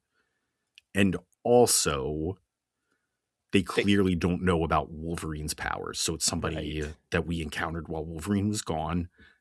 I'm pretty sure I know who this is. Yeah. It does rule. It's great. At the X-Mansion, Kurt is examining the brittle statue that was Peter Rasputin. Amanda, Xavier, and Ileana. Poor Ileana. Can you imagine? Well, look on with concern as he reports that there is no heartbeat and all bioscans are negative. I do just further lending to the idea that Colossus is just a fully metal man. Kurt's like, he doesn't have a heartbeat, but I'm not sure if he does when he's normal. Yeah, exactly. Yeah. I love that they've just never bothered to check. Yeah. Further, Xavier can find no thoughts within him. While these all indicate Peter is dead, they note that his Colossus form makes this impossible to determine. Yeah. He may have no heartbeat in metal form at all. He is truly inorganic, and he may simply be in shock. Even alive, though, it's inconceivable that they could turn him back to human without the deep cracks in his body killing him anyway. While everyone worries for Ileana, she worries for the rest of them, as her time in limbo accustomed her to death. Yeah. Just then, Storm contacts Professor X to tell him their findings, but then an alien entity overrides her, scanning Xavier and causing him extreme pain. They have no idea what this could mean. Back underground, Kitty Pryde is blissfully walking down the aisle in a beautiful wedding dress, attended by all the fanciful lords and ladies of her people, the Morlocks. Huh. When her handsome prince walks down the aisle to meet her, she looks up only to see Caliban's face. The spell broken, she shoves him and tries to escape, but she can't phase. I love that there's something here where it's like one of these Morlocks is messing with her head, right? Yeah. somebody is like psychic but Caliban is so ugly that it breaks the entire illusion. Exactly.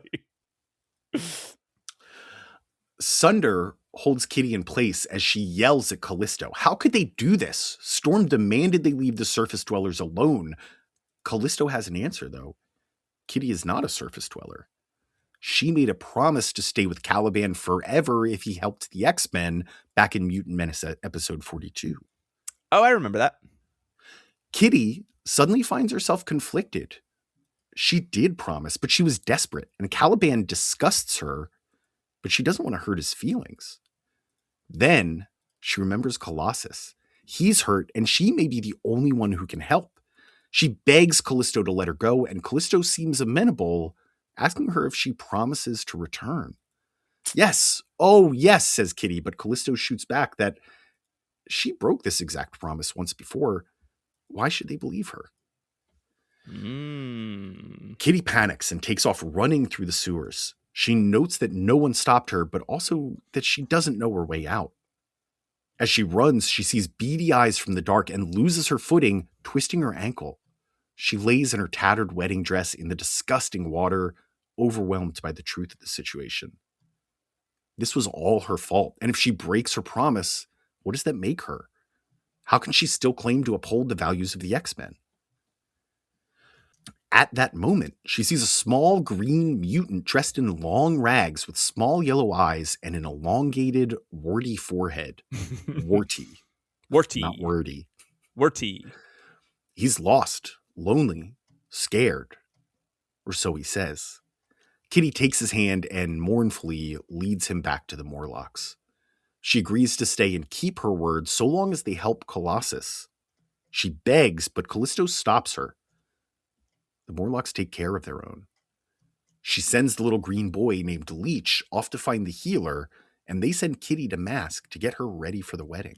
Leech is here, Patrick! Leech! Oh. A little green boy named Leech. A little green orphan boy named Leech with a weird alien head. Love him. Real funny looking. He's really funny looking. We if there's anything we love on this show, it is a funny looking man. It's funny looking green man. Funny looking green little boy. Mask, full of contempt, begins to display his power. He rearranges her face into an array of different looks until she lashes out. He can't do this to her. She's a human being. But Mask asks, what does that make him? That's not inappropriate response, by the way. She's not saying you're not a human being. Right. She's saying you shouldn't treat people like this. And why did they send her to Mask in the first place? Hey, we're going to send you to Mask to get you ready for the wedding. And then he's like, all right, I'll fuck with her face for 20 minutes before you come stop me. It seems like that was the point, because now he lashes out and begins distorting her face even more until Callisto steps in to stop him. Yeah, she's like, why are you doing this? Stop it. She's like, that's enough. You've had your fun. This is your whole fucking, why did you do this? Why did you send it? Mask looks defiant, but he complies. We're back to regular Kitty's face. I'm kind of on Mask's side here. You don't send somebody to Mask and then be like, but don't fuck up their face. Yeah. He's to be fair, the point that she tells him to stop is when he erases all of her breathing holes. That's true. Okay, that's a good point. You're right. Later, Kitty with her whole face and Caliban stand at the altar. It's time for the wedding vows. When Callisto asks the congregation to speak now or forever hold their peace, a voice calls out from the crowd. Storm objects, and she's got Wolverine and Rogue there with her to enforce her objection. This is funny because this starts like 6 pages of people starting to do something and immediately getting interrupted. Yes. Yeah. It's just going to be back and forth. Yeah, it's so good. Wolverine wants to kick some ass, but Storm stops him. Well, she number leads one. the Morlocks. Sorry, that's interruption number 2, because first is 3, because it's Mask interrupted, then the wedding interrupted, then Wolverine interrupted. Okay. Storm leads the Morlocks, but wait, Kitty stops her. 4. She's here of her own free will. Storm ignores her and 5. attacks Callisto over the dead girl made to look like Kitty.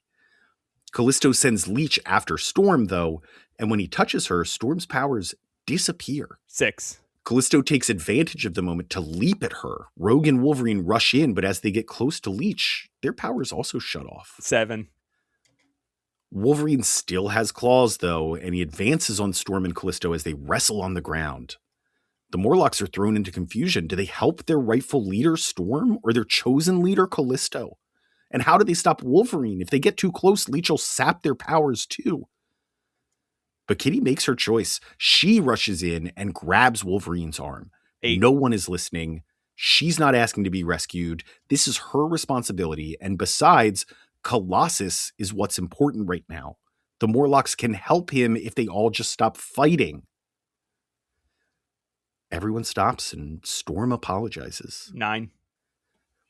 That's Callisto, 9. That's fucking 9 interruptions in a fucking row. In less than a quarter of this story.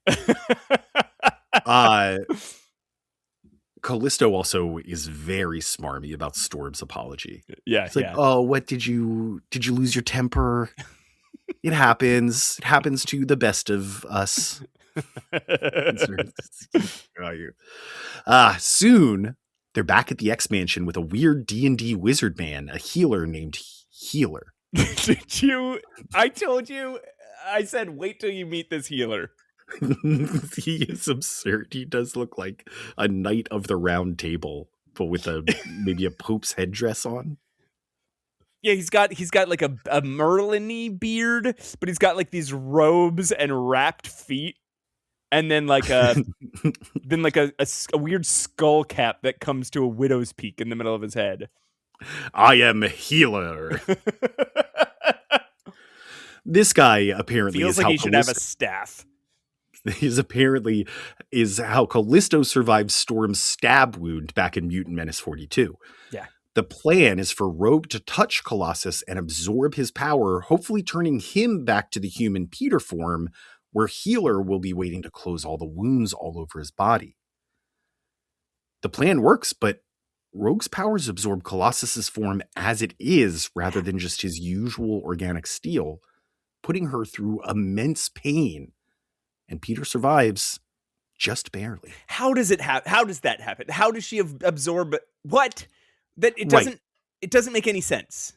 This is the idea of like if I dye my hair blue, that doesn't mean my child's hair is going to be blue. Right. It is cool because it does prove something about Rogue to everybody else. She's willing to undergo, like, she doesn't stop. She's willing to undergo all this pain for her new team. So she may be trustworthy, but again, it doesn't make sense. It also, there's this thing that's being established. And up to this point, it seems like it was an attitude that they had towards her strictly because she was fresh off the Brotherhood. But they still maintain this attitude after she proves it right here, which is like, she's probably fine. Let her do her thing. Like, they were convinced this was going to kill Colossus or that he might already be dead. Yeah. She takes the exact same form and they're like, glad that's over. Let's get out of here. Okay. Presumably leave her in the med bay. Well, okay. I assume that once. Oh, right, because her skin's going to be all cracked now. Right. And yeah, sure, the effects will wear off and she'll be fine. They just wait for it to wear off and Healer heals her, but they don't. No one even looks at her. They're all just like, Colossus is okay. Problem solved. Yeah. I do want to mention something that we didn't really talk about, and the X-Men don't talk about, which is interesting. Rogue did betray the X-Men in this story. She had Mystique dead to rights when Xavier was on the ground and Mystique had the gun. Oh, that's true. She chose not to. She just let Mystique go. Yeah, stop Mystique. It happens off panel, but it's fully implied, right? Like, she could have stopped Mystique right there. Yeah, you're right. Huh. Well, the next day, Kitty and Ileana are saying farewell at the subway station at 72nd and Central Park West. Pat, let's go. There, Matt. It's a really nice awning over that subway station, too. I don't know if you know, I'm a real big fan of a subway awning. Yeah, you used to run the magazine Subway Awnings Monthly, right? Yeah, and I would only cover the best subway awnings in this one. Hey, it's a pretty good one. Kitty gave her word and intends to keep it. She gives Ileana 2 letters, one for Mom and Dad and one for Peter, hugs her friend, and descends the stairwell. When she returns to Caliban, he's stunned by her beauty, but concerned by the sad look in her eyes. Kitty tries to force a smile, though. Maybe after some time, this new life will be just as good as her old one. Perhaps, says Caliban, but we won't find out today. He calls off the wedding and releases Kitty from her vows in front of everyone. He loves her, but she doesn't love him. She deserves to be free, and with some luck, maybe she'll return of her own free will. Oh, God, this is brutal. It's brutal because he's like, and maybe one day you'll be back. And she's like, listen, buddy, I don't think I'm ever going to see you this way. Don't count on it. Goodbye. She does tell him she'd be honored to be his friend, and they share a hug. As Caliban walks away, Kitty looks down at her wedding gift. A single pink rose. The end. Do you think when they had that last hug, Caliban did that thing where he kind of like tilted his head, thinking like hoping that she would turn her head and he'd get a kiss, like like trying to just put his face in front of her face. Is it maybe time? Also, single pink rose to Caliban is probably a beautiful thing that he doesn't see much living 1,000 feet underground. But yeah. As a wedding gift?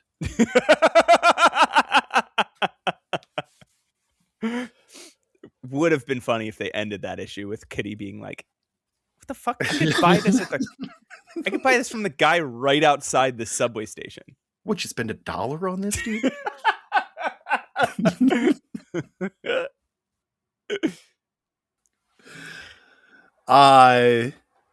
Very good story. Can I say? Yes. I'm sorry to say it. Art's not weird enough. The Morlocks, they look a little too normal. The moment that really kicked it off for me is when when Mask is shaping Kitty's face into different faces. This is body horror. You could really make this something visceral, something that I feel. Right. But instead it looks like something out of a kind of Mad magazine. It looks so cartoony. It doesn't elicit any sort of grossness. And this will continue, but John Romita Jr.'s idea of the Morlocks is very different than Paul Smith's. It's just bondage gear. Yes. Paul Smith makes them look weird and creepy and kind of like alien, where John Romita's like, they're just kind of ugly people wearing bondage gear at all times. Exactly. Sometimes they're green. Right. He even draws somebody that looks like from the back. It's a. Let me make sure I'm getting this right. Getting the colors here right. The head of a black person with a white mohawk. In the scene where Caliban, yes, there's a black person wearing a black leather jacket with a white mohawk. When Caliban's like. Yes, hey, that is not Storm. Yeah. When Caliban's like, "Hey, I'm Kitty's free." It's not Storm. This is John Romita Jr. Didn't have any better ideas. I guess that's also we can also blame who is the colorist on this guy. We can also blame Glynis Wein for that one. No, Glynis Wein is innocent. She can do no wrong. Matt? Yeah. I'm just going to keep on rolling here. I'm going to take the next one. What? It's not an X-Men comic, so don't worry. Pat just texted me because your voice sucks. It's because your voice sucks. Please don't share my text messages on air. That's so unprofessional. Matt, let me read you Moon Knight number 35. Moon Knight. Moon Knight. Moon Knight. Moon Knight. He's the Moon Knight. Moon Knight number 35. Second Wind. Jenny Isabella writer. Jenny Isabella is back, Matt. She's back! We haven't seen her since the Defenders, and we'll never see her again. The Champions. Oh, that's right. You're right. But back and better than ever. Who wrote the Defenders? I want to say Roy Steve Englehart. Oh, I think you're probably right. I think you're No, Steve Englehart did the Captain Americas that we read. I think he created the Defenders. I don't think he was the writer. Was it David Kraft? It might have been David Kraft. Yes, it was when we read. That was the dollar bill arc. It is David Kraft. Yes. There's a different writer for the Champions era where the Defenders show up. No, that's just Black Goliath being borrowed from the Defenders. Yeah, but Jenny Isabella did write Champions. You're right. Yeah. Yes. And then she created left Champions, and then she left Marvel because so of much worse. Because of some like she was angry about them fucking with her Ghost Rider story. And then I guess came back to write Moon Knight, which is cool because I think this is not super. Most of this isn't super X-Men related. I'll just warn people up front, but it is a pretty good issue. It seems like if you're into Moon Knight, this is all very interesting. Yeah. Anyway, we got a bunch of new names here, Matt. Kevin Nolan, pencil. Oh, fuck yes. Carl Potts and Joe Chiodo, inkers. Sorry, go ahead. No, what do you know about Kevin Nolan? Tell me about him. I don't know much about his origins, but I do know he worked on Tomorrow Stories with Alan Moore. And it's fucking great. It's so good. I guess he did several Moon Knight stories. Yeah. I mean, the art here was great. Yeah. He was largely like a cover artist. And I guess he was an inker for a while, but his penciling work is really good. Yeah. We have two inkers. We're splitting inks again. Carl Potts and Joe Chiodo. All right. Funny thing about Carl Potts, and it has nothing to do with him, but I was looking at one of the old ads for a comic book convention that was happening right around this time, and one of the people you could meet was Ann Nocenti. Okay. And because it's 1983, they had to clarify, this is Carl Potts, assistant editor. Damn it. Bob McLeod, pencils and inks, pages 28 to 42. He's still getting to ink his own pencils. He's back. Rosen/Higgins, letterers. Christy Scheel, colorist. Linda Grant, editor. He Shot Her, editor-in-chief. Release date, October 4th, 1983. Cover date, January 1984. Okay. This issue is basically 75% Moon Knight shit, so let's jump through it as quick as possible. In a fight with The Fly. The Fly, Matt, a throwaway Spider-Man villain who is a total dork. The artist does their best to make him look yoked as hell. Like he is jacked, and still, just because of his costume and the dumb look of his face, you're like, oh, what a fucking loser this guy is. How is he beating up Moon Knight? And Jenny Isabella writes his dialogue like he's like a hardened criminal. Except she also balances out with him going, I smell some rotting garbage in the other room. I'd sure like some of that. No, I must focus on the burglary. Is the thing with the Fly that he started wearing a fly costume and he started taking on he was like, oh, maybe I am a fly and like fly stuff. His actual power, Matt. He just goes to sleep on a pile of animal shit. He's actual, and I assume this is why he calls himself the Fly. His power is that he can see in all directions at once. Do you understand how powerful sucks that could make you? The Fly sucks. You can see in a sphere around yourself in every direction. Can you imagine? It really wouldn't matter much in my day. It only matters if people sneak up on you a lot. Well, yeah, but it would never happen. You could master a haunted house. This guy sucks. This guy fucking sucks so bad. Anyway, he breaks Moon Knight's back and paralyzes him. What? While Moon Knight tries to recover, he loses confidence in himself. His buddies Frenchie and Marlene try to help him recover, while all the people he helped as Moon Knight lose faith in him. Meanwhile, in Paris, a young dancer gets murdered by a woman in a fur coat and headband who accuses her of stealing her dancing talents from Mother Russia. This woman has the power to control the wind, stealing breath from people's lungs or tossing them around with it. Okay. She murders her by just sending her up in the air. Right. We don't see her come back. Like the dancer just goes, no. They display this other stuff, like have her toss her around a little bit and have her be like, I can't breathe. But it ends with her just chucking her in the air. Later, still in a wheelchair, Moon Knight goes to see his friend Sergei dance ballet, but this same weird woman shows up. Sergei expected her. Huh? She goes by Bora, and she's been killing his students, but he's shocked to find out that she was also a student of his. When her power manifested, she suddenly grew to 7 feet tall, and her ballet career was over. I don't think we get enough of that, where somebody has a mutant power, but then something also just like fucked up. Like, yes. Like, oh, my mutant power is I can hear radio waves, but I also grew a fucking third arm.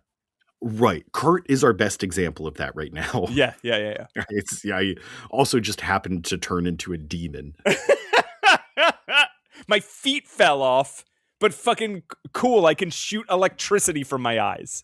But 7 feet tall is, I mean, I get your ballet career is probably gone at that point, but yeah, you can ball. Go. Yeah. You could do some impressive gym a little bit and you are going to fucking crush it.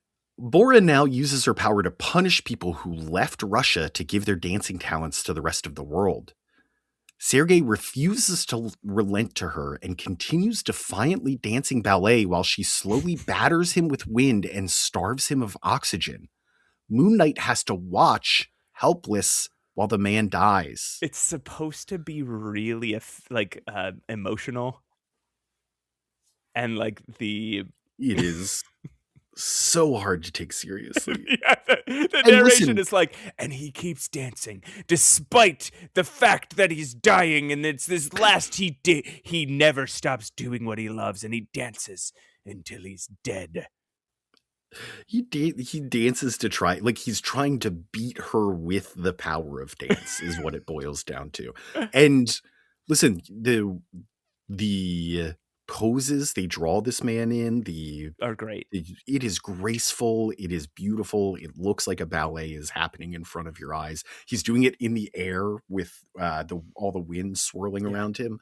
And it's so stupid. If it hadn't been in this context, these words, his dance has become a language now. His movement, its alphabet.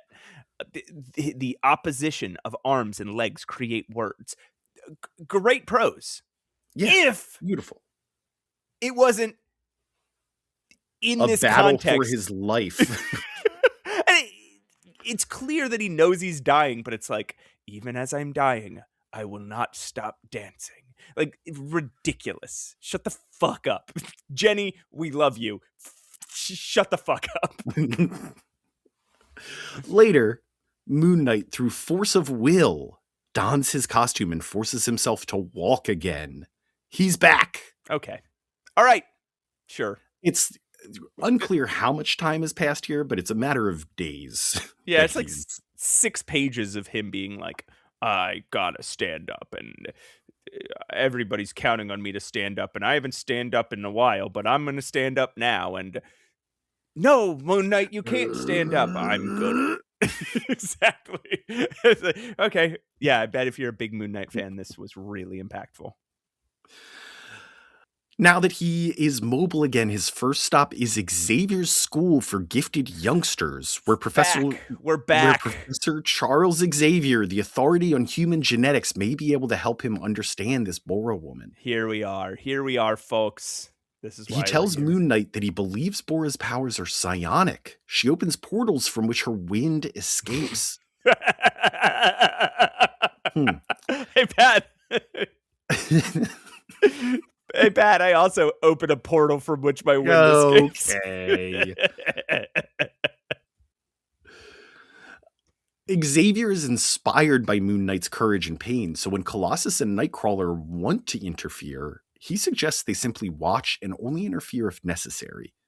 Meanwhile, Frenchie and Storm flirt with each other.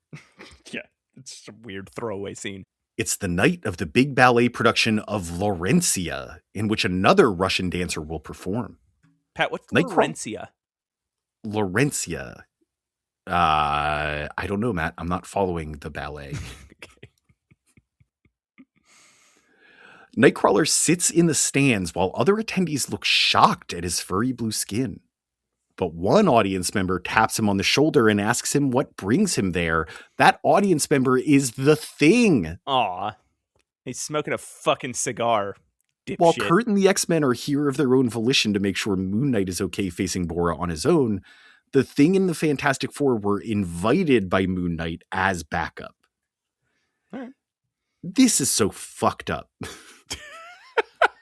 He goes to the X-Men to be like, I need your help. This is a mutant. You know how to deal with mutant threats.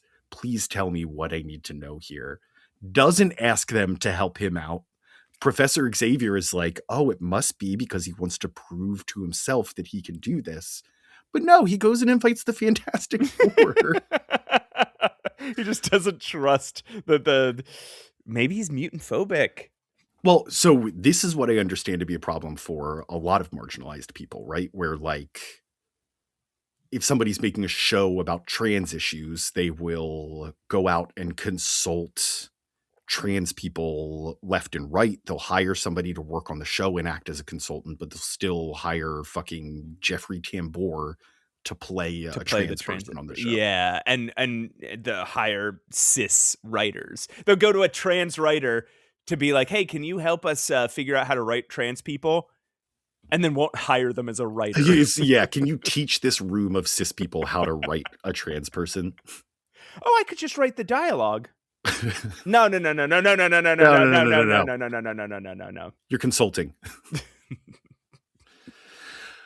As predicted, at some point of the ballet, which I'm sure is significant, Bora shows up trying to kill one of the dancers. Storm wants to stop the winds, and Human Torch wants to light shit on fire, but Xavier and Reed Richards stop them. They want to give Moon Knight a chance. Weird. Moon Knight, meanwhile, leaps from the balcony seats. He distracts Bora from the dancers and gives a signal to Marlene and Frenchie, who switch on a bunch of lights and alarms to disrupt her psionic powers. There's a really funny scene, like when the ballet starts, Moon Knight's up in the balcony seats, and it just looks like somebody stuck a Moon Knight sticker in like a different comic. She's like, he's sitting there just like, ooh, a ballet. Oh, yes, I am here. You look like it's green screened in a comic book. Exactly. Also, he's creating a noise and lights to distract her, to keep her from concentrating so strongly on her powers. Isn't that going to do the same thing to everyone in this room? Yeah. Yeah. Bora loses control, but her winds don't stop. So the Fantastic Four leap into action, saving the audience from harm, but leaving Bora to Moon Knight. Xavier still won't let Storm interfere, but he allows her to save audience members by flying them out of the theater. Meanwhile, he calms them with all the telepathy Meanwhile, he calms them all with telepathy, and Kitty starts dragging audience members through the walls of the venue. He uses all the telepathy. There's none left. Damn it. The balcony begins to collapse, and the thing rushes to hold it up long enough for the people to escape, but it's too imbalanced for him to do himself. When he sees it stopped anyway, he looks over to see Colossus smiling and holding another brace up. Aww. That's sweet, man. Moon Knight is confused but happy to see the X-Men here as he crawls tirelessly against Bora's relentless winds to reach her. Nightcrawler takes this moment to teleport in behind her, yelling, "Boo! Boo!" It gets her. She's like, ah! That's a very Nightcrawler thing to do, also. It is. It's adorable. Yeah. This distracts her long enough for Moon Knight to rush in and smother her with a cloth doused in chloroform. She falls unconscious as Nightcrawler and Storm look on. Master strategist. It is. What are his powers again? I know. Why did everyone leave this to him? He's the worst superhero I've ever seen. He just rushes at her with a chloroform drag. Yeah. Aha! Do you also know the thing about chloroform? Is that it's no. The reality is way different than it is in like movies and TV and stuff. It's not like if you smell chloroform enough, you'll pass out. It is that it asphyxiates you. So really, the covering somebody's mouth and starving them of oxygen is doing way more work than the chemicals in the chloroform. That is a lot of brain damage. Yeah. Later, Moon Knight's at home and he's feeling better. The end. We don't see what happens with Bora. We just see him at home in like this 3 panels. And he's just like, She gets chloroformed. Yeah, she gets chloroformed. That's enough. The end. Professor Xavier's there. He probably locks her in his basement.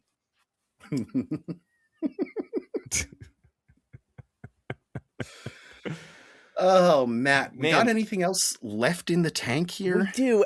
So the thing I do want to just like mention in this Moon Knight issue, I do think it's interesting. It is the X-Men sort of still like they have a role here. It is both. They are now fully integrated in the Marvel universe, but also still outcasts.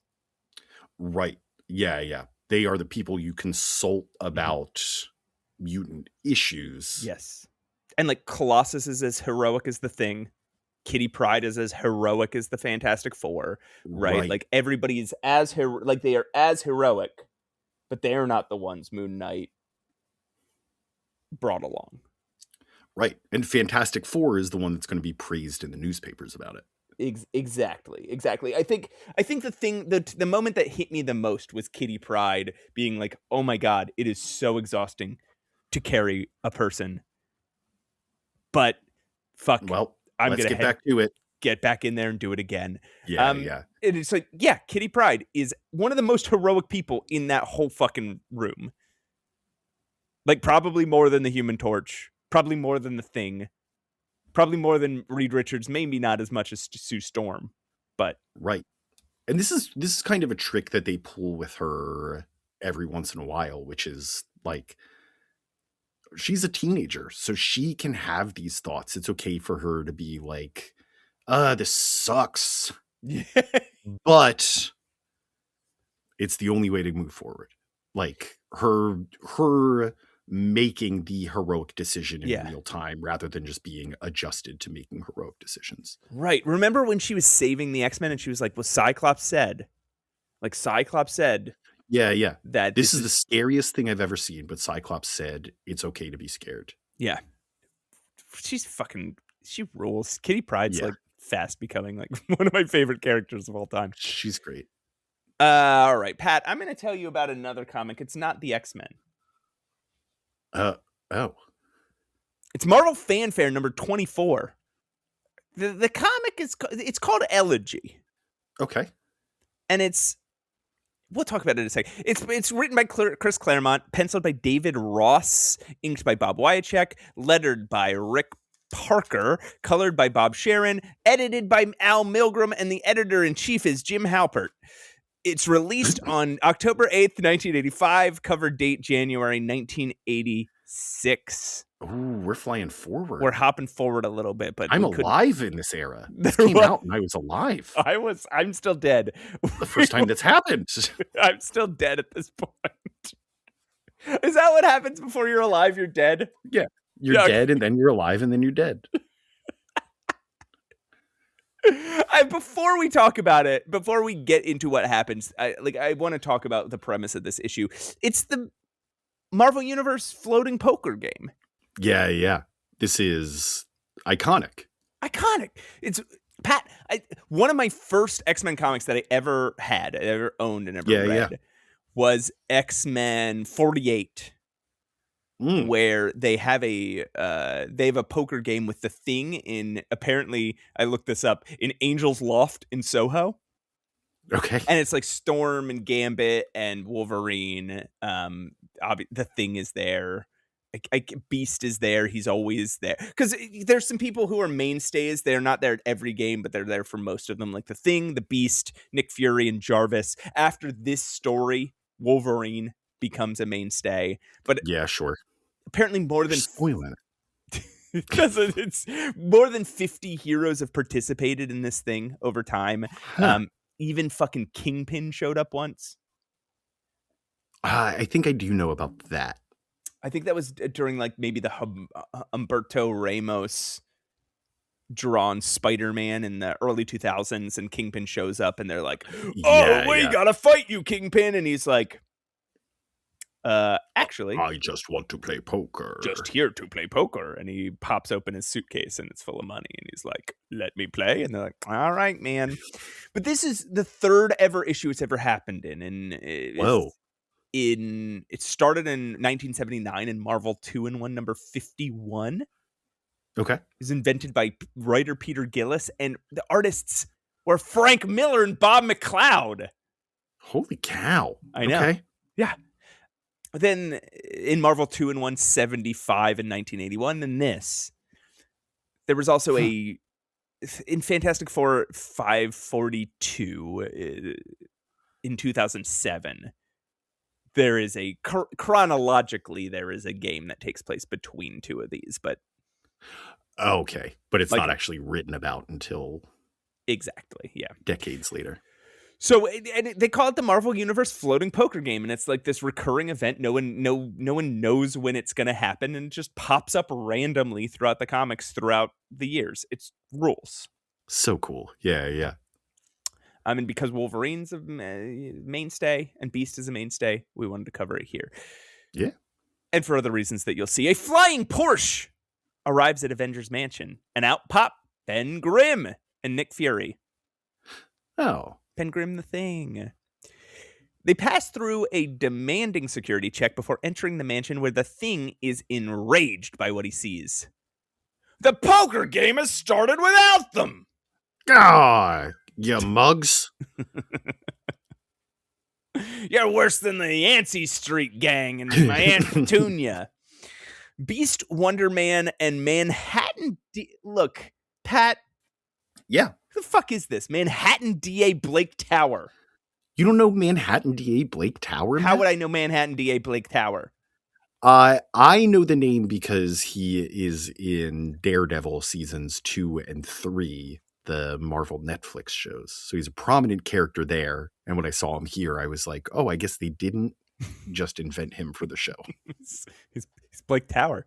So they're gathered around a table playing a practice hand as Jarvis, the host of tonight's game, goes to answer an unexpected knock on the door. Two shadowy figures stand outside. After seeing Grimm and Fury go through the security process, they opt to just knock on the front door. Jarvis, surprised, welcomes Carol Danvers and Logan into the party. Oh. God, I love Wolverine meeting Jarvis. Yeah. You know they've had some interesting conversations. Carol says that despite her ugly and justified exit from the Avengers, which we talked about back in Avengers Annual number 10, right? Yeah. She missed the poker game and wants back in. If no one minds, her friend Logan would also like to join. After some brief confusion from the rest of the players over who Carol and Logan even are,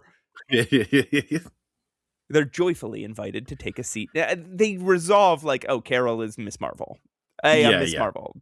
They apparently never learned her secret identity. And even though all she wears is she wears a domino mask. Like, it's not fucking hard. Logan, I don't think they go through like, oh, I'm Wolverine. It's just like, no, this is my friend Logan. Yeah, although he and Fury exchange a vigorous handshake and are like, oh, I haven't seen you since before you were the director of S.H.I.E.L.D. Yeah, it's really great. Yeah. The newest Avenger invited to this game for the first time ever hasn't shown up, so there's plenty of room. So, like, they're there because they're invited into the game because the newest Avenger, who this was their first time to show up, invited, and they don't show up to the game. They don't show up. So there's room. Cut to 2 hours later, a stack of chips lay before Carol and Logan as they reminisce about the good times in foreign countries, while a frustrated Ben Grimm pushes the rest of his chips and a chipless Nick Fury watches. They are cleaning up. Carol wins with a full house and basks in victory for a full panel before a blinding light on the front lawn interrupts everyone. An attack! It is a really nice... Okay, I'm gonna pause because this is our reading through this issue. This is the third time that we're supposed to think something bad's about to happen, but then it actually just turns out to be a friend. So not worried about that. What I think is really nice here is that they give Carol a full panel where she's just sitting at the poker table, chips, like a mountain of chips in front of her, and she has the biggest smile on her face. It's really knowing everything that happened between her and the Avengers, knowing what the Avengers did to her, how they left it with her being like, you guys fucked up. This feels like her, is in sort of a petty way, getting some closure there. Like, she showed up, she can absolutely look the Avengers in the eye still, but once she embarrasses them at the poker table, she's like, okay, I can move on. I think this is Chris Claremont further just like, he loves Carol Danvers. And he's just left and right. He's like, she deserves justice. And I think we're going to see more of that in this issue. Also, is this the first time we learn about Wolverine's connection to Nick Fury? Yeah. This is, as far as I know, the first mention of it. And also just the even more implications of Carol and Logan's past here too. Yeah. Barely able to see, everyone prepares for the assault, only for the new Captain Marvel, Monica Rambeau, to pop onto the scene. Oh, she was the new no-show Avengers, and everyone was unfamiliar with or just forgot about her light powers. This is also cool because Fury, Logan, and Carol all like move as a unit. We see a panel of them all in like a particular formation, as if we are military strategy to each other. Right. We all know this because we've done it together before, which is probably the case, or we are just all military people and we understand what to do if we're in this situation. Yeah. It's kind of cool. Upon being introduced to the new Captain Marvel, Carol cracks a joke about Mar-Vell, the original Captain Marvel, which is met with a reaction of pure disgust. Yikes. She defends herself.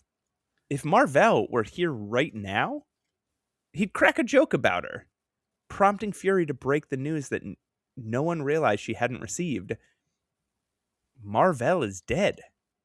Months ago. Cancer. Oof. So, this is why we're reading this now.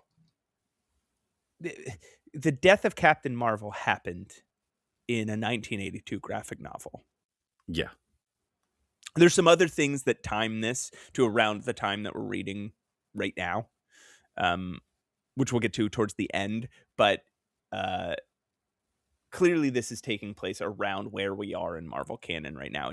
It's just released in 1985. Yeah. They said it happened about 3 months ago. Oh, Mar-Vell's death happened about 3 months ago, right? Carol stands in shock for a moment before raging out, transforming to binary, and shooting through the roof, of course. Yeah. All she ever does. Leaving a hole in her wake.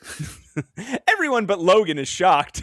The last time they saw her, she had lost her powers. Logan tells them all it's none of their business, but does think through how she got her new powers, recapping her side of the Brood saga in his head. Carol, meanwhile, soars through space, mourning her former mentor, partner, and lover. She finds his grave, Captain Marvel's, in a deep canyon on a remote planet, and sheds a few tears, says her final words to him, and blasts off back to Earth. Is it established, because I truly don't know, is it established before this time that she and the original Captain Marvel were boning? I don't know. I don't know anything about Captain Marvel. Because when I saw it here, I was like, oh. I don't know. Okay. On a remote coastal cliff, mutantmenacepod@gmail.com.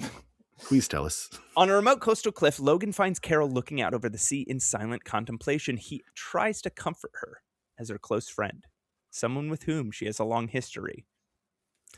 But Carol, as much as she wants to, doesn't feel the same way about him. Just like with Mar-Vell, her memories of him, her links to their shared past, they all feel like they belong to someone else. She was reborn as binary, and despite Xavier restoring all her memories after they were stolen by an evil rogue, she just doesn't feel like the person that lived them. She couldn't even bring herself to cry at Mar-Vell's grave. All right, this is where you say she also implies that she and Logan boned at one point in their past. That's right. She just says they spent a very memorable night together. Mm-hmm. And with that, she blasts off to space, letting Logan know she'll be joining the Starjammers. That's our other way to frame this in time. Yes. Yeah. This is when she finally takes off. Her life as Carol Danvers is finally over. And the life of binary can finally begin. Yeah, so again, I think this is Chris Claremont saying, like, it sucks that you left Carol out of the Death of Captain Marvel graphic novel. Yeah. And it sucks that you brought in a new Captain Marvel without ever addressing the feelings of Carol Danvers. And you've been having these poker games and Carol's not there anymore, as if she didn't matter. Like, it feels like Chris Claremont's just constantly like, justice for Carol Danvers. Like, he's the one who's like, no one else is going to care about this iconic Marvel hero. I am going to have to. It's good stuff. Yeah.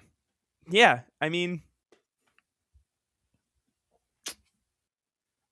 what did you think of this whole friggin' arc? I think we had a lot of fun. I think my favorite part was the Morlocks. I have just fallen in love with them. I think, like, not as people, but as characters. Like, I wouldn't want to be around them. I wouldn't want to read a story, like a comic about them. But the sort of conundrum that they present, the anti-X-Men mutant colony that just they have to deal with, much like the Hellfire Club, right? Where it's like, we don't like each other, but it would be a waste of all of our time if we just tried to continually attack each other. We're going to exist, and if we clash heads, it's going to be for a very unique reason, a very particular reason. Right. Yes. I also like that they've decided to address, to further address the passing privilege. Granted, like you said, they did it really awkwardly between Mask and Kitty, but they at least, like, Chris Claremont is at least trying to touch base with the idea of, like, yeah, you're the attractive mutants. We're the fucking monsters. that no one wants to see, that people want to pretend don't exist. And I think that's really interesting, because that's a thing that real people in our real world have to deal with and think about all the time. I don't know. I don't know that he goes deep enough into it with the Morlocks to be super impactful, but I like that we're thinking about it. I really like the Brotherhood stuff, if nothing else, than because it sets them up as a higher level of threat than they have been to this time. Right. Like, this is serious and you could die. They want to kill you, and they have the abilities to come close, if not actually kill you. In the past, they were kind of a joke. It was like, look at these weirdos, the people too stupid to be X-Men. Right. And Claremont clearly didn't care about them, right? Except for Blob, I guess. Like, Claremont is often, like, a lot of those old school X-Men villains, he's just kind of ignored. Yeah. We don't see Unus the Untouchable anymore. He's finally living his promise to never join the Brotherhood of Evil Mutants again. No Toad, very little Juggernaut, very little, like, I guess he started to find a place for Magneto, but, like, there's a lot that Claremont was like, I don't like this about the X-Men. And I think the Brotherhood was one of them, and now he's kind of found a reason a thing to do with them. Yeah. Also, I kind of like the running idea of surrogate parentage. You know, there's a lot of younger people having to tell the older people, the paternalistic older people in their lives, like, hey, I didn't fucking ask for your help. Please stop. There's Rogue tells it to Mystique. Kitty tells it to Storm and Wolverine, right? There's a lot of like, hey, you may be trying to look out for me, but this feels like it's more about you than it's about me. I didn't ask for this. I don't want this, and you're not listening to me.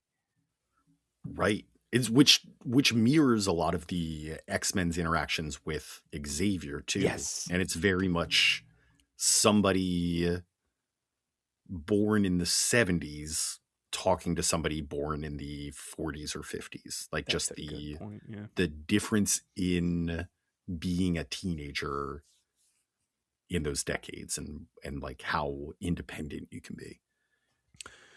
Right. Well, I'm excited to see where he goes with the Morlocks. What happens with Rogue and Storm's crazy new personality. I don't know, what are our other dangling plot threads here in the X-Men right now? All that and more on the next episode of He's got an eye out, stuff that you could buy out. If you had a time machine that you would like to try out, it's Pat Steals and Steals. Oh, Matt, that brings us to the segment that we call Pat Steals and Deals. Would you believe I have a steal and a deal for you this week? No, I wouldn't believe it. So let me just play the music and nope. Wait, hang on. I gotta let's give it a shot. Okay. What I have today is the Saga of Crystar, Crystal Warrior action figure collection from Remco. Each figure is fully articulated and complete with weapons and accessories. Now, we can try to explain the way that some of them look here in a moment, but let me just cover the names first. Moltar, the Lava Warrior. Okay. Feldspar embodies good versus evil. Okay, Feldspar's just like a type of... Okay. Crystar, the Crystal Warrior. Okay. Zardeth, the Evil Wizard. Magma Man, another Lava Warrior. Yeah, what's different than him and Moltar? Warbow, another Crystal Warrior. Okay. Crystar and Warbow, best friends. Ogeode, the Good Wizard. Who's the Collect bad them wizard? all, available at participating Kmart The Saving Place stores. Patrick, what the fuck is this? So this is... Now, it says trademark Marvel Comics. I don't know that this actually ever made it to comic, right? So it did. There was an It really did? 11-issue comic. Oh no. Published in 1983, so after this. It's trying to capitalize on the success of Micronauts and ROM Space Knight. And look, I've never read a single issue of Crystar. It's written by Joe Duffy, who is very, very hit or miss. Yeah. And the art is by Brett Blevins, also very hit or miss. The art looks so bad. And apparently, like I'm just reading the wiki here. Like I'm not going too deep here, but like Nightcrawler and Alpha Flight both make appearances. So maybe you have to look at Crystar. Oh no. And apparently they appear in Okay, they appear in Secret Wars, but like later Secret Wars, like the 2015 one. Oh, really? That's even stranger. Well, I think right. I think the whole point of that series was like, look at all the crazy shit that's happened in Marvel Comics over all this time, and what if we tried to pretend it was all? What if we tried to merge reality and fiction in that it is reality because it's fiction? The same way Grant Morrison always does. Jonathan Hickman was like clearly inspired by them, right?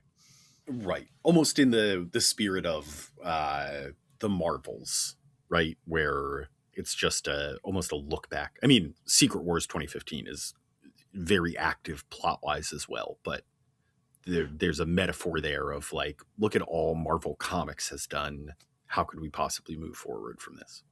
Right. And so, yeah, of course the Crystar Warriors would show up. Who do you like best? I gotta say Zardeth, the evil wizard. He is wearing a robe that leaves the middle of his chest bare, so you can see what looks like upside down smiley face tattoo that covers his chest. Kind of looks like that. And what's on his head? He is wearing, imagine somebody put like a bucket over your head, but then cut out around one eye and then all the way down to the bottom of the bucket. Oh, okay. It's like half of his face is visible. Okay. I didn't know what was shadow and what was face. Okay. And he's also got some sort of wand. It's shaped like a question mark, but not like it's not like a staff. It's handheld, shaped like a question mark, and the end of it, that because it's shaped like a question mark, comes back towards him, has some sort of zappy thing on the end of it. You know, I think I kind of like Crystar, the Crystal Warrior. Why don't you tell us what he looks like? I mean, he just looks like a standard. He looks like He-Man, but he's made of crystal. Looks like Optimus Prime. Okay, I could see that because of almost the geometry of the face. Yeah. I like Feldspar a lot because he looks so fucking dopey. Yeah, what the fuck is this guy's deal? He's just a little shrimpy dork with no shirt on who has like one evil staff and one good staff. Everybody's got a staff. Everybody's got a weapon because it's action figures. I kind of like Crystar the Crystal Warrior. He's $300 on eBay, so I don't think this is one that I'm going to. No, just like we did with the winged hats, Matt. Put in a bid. Let's get you a Crystar figure. Pat, this is a pretty good stealer deal. We don't have any prices, so actually it's not a very good. Yes, but it's available exclusively at Kmart, which at this time had the slogan, "The Saving Place." Pat, I will pay you $40 to print this ad out and walk into a Kmart, one of the few remaining Kmarts, They still have those? and demand, do they still have them? Now let's look that up. Are there still Kmarts? There is a Kmart website. You can still buy from Kmart online. Nope. Brick and mortar. Today, there are 3 remaining Kmart locations. The one in the Virgin Islands. Okay. One in Guam. Okay. Sounds like we're having a nice little vacation. And a tiny one in Kendale Lakes, Florida. Yeah. Let's send them a bunch of flyers. All right, Pat. That was a great Steals and Deals. Thanks.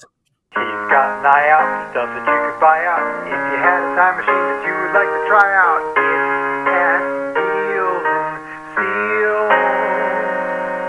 All right, folks, that's the show. I gotta say.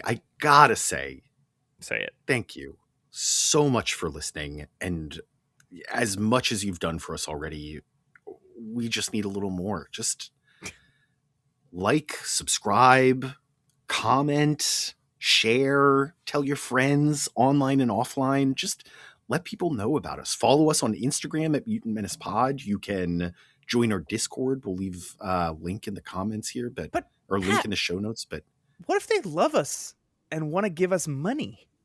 Yeah. If they want to do that, they can go to patreon.com/Mutant Menace or just Google Mutant Menace on Patreon. Search is the word, not Google. What if they want to write into Pat's email corner? If they want to write into Pat's, you should really let me get to this stuff, Matt, because if you stopped interrupting me, then you would already know. If they want to write into Mutant Menace Pod at gmail.com, they can appear on Pat's email corner. Yeah, but Pat, who wrote all the music for this show? Well, I was just about to thank Julia Selly for providing the voice of Trish Tilby before I thanked Krills Wilson for providing all the music for the show. But Pat, what do we say every episode to close out the show? Now there's the question I was waiting for, Matt. Always remember, I'm the hardware nuts and bolts freak. And as always, her rusky smooch was icing on the cake.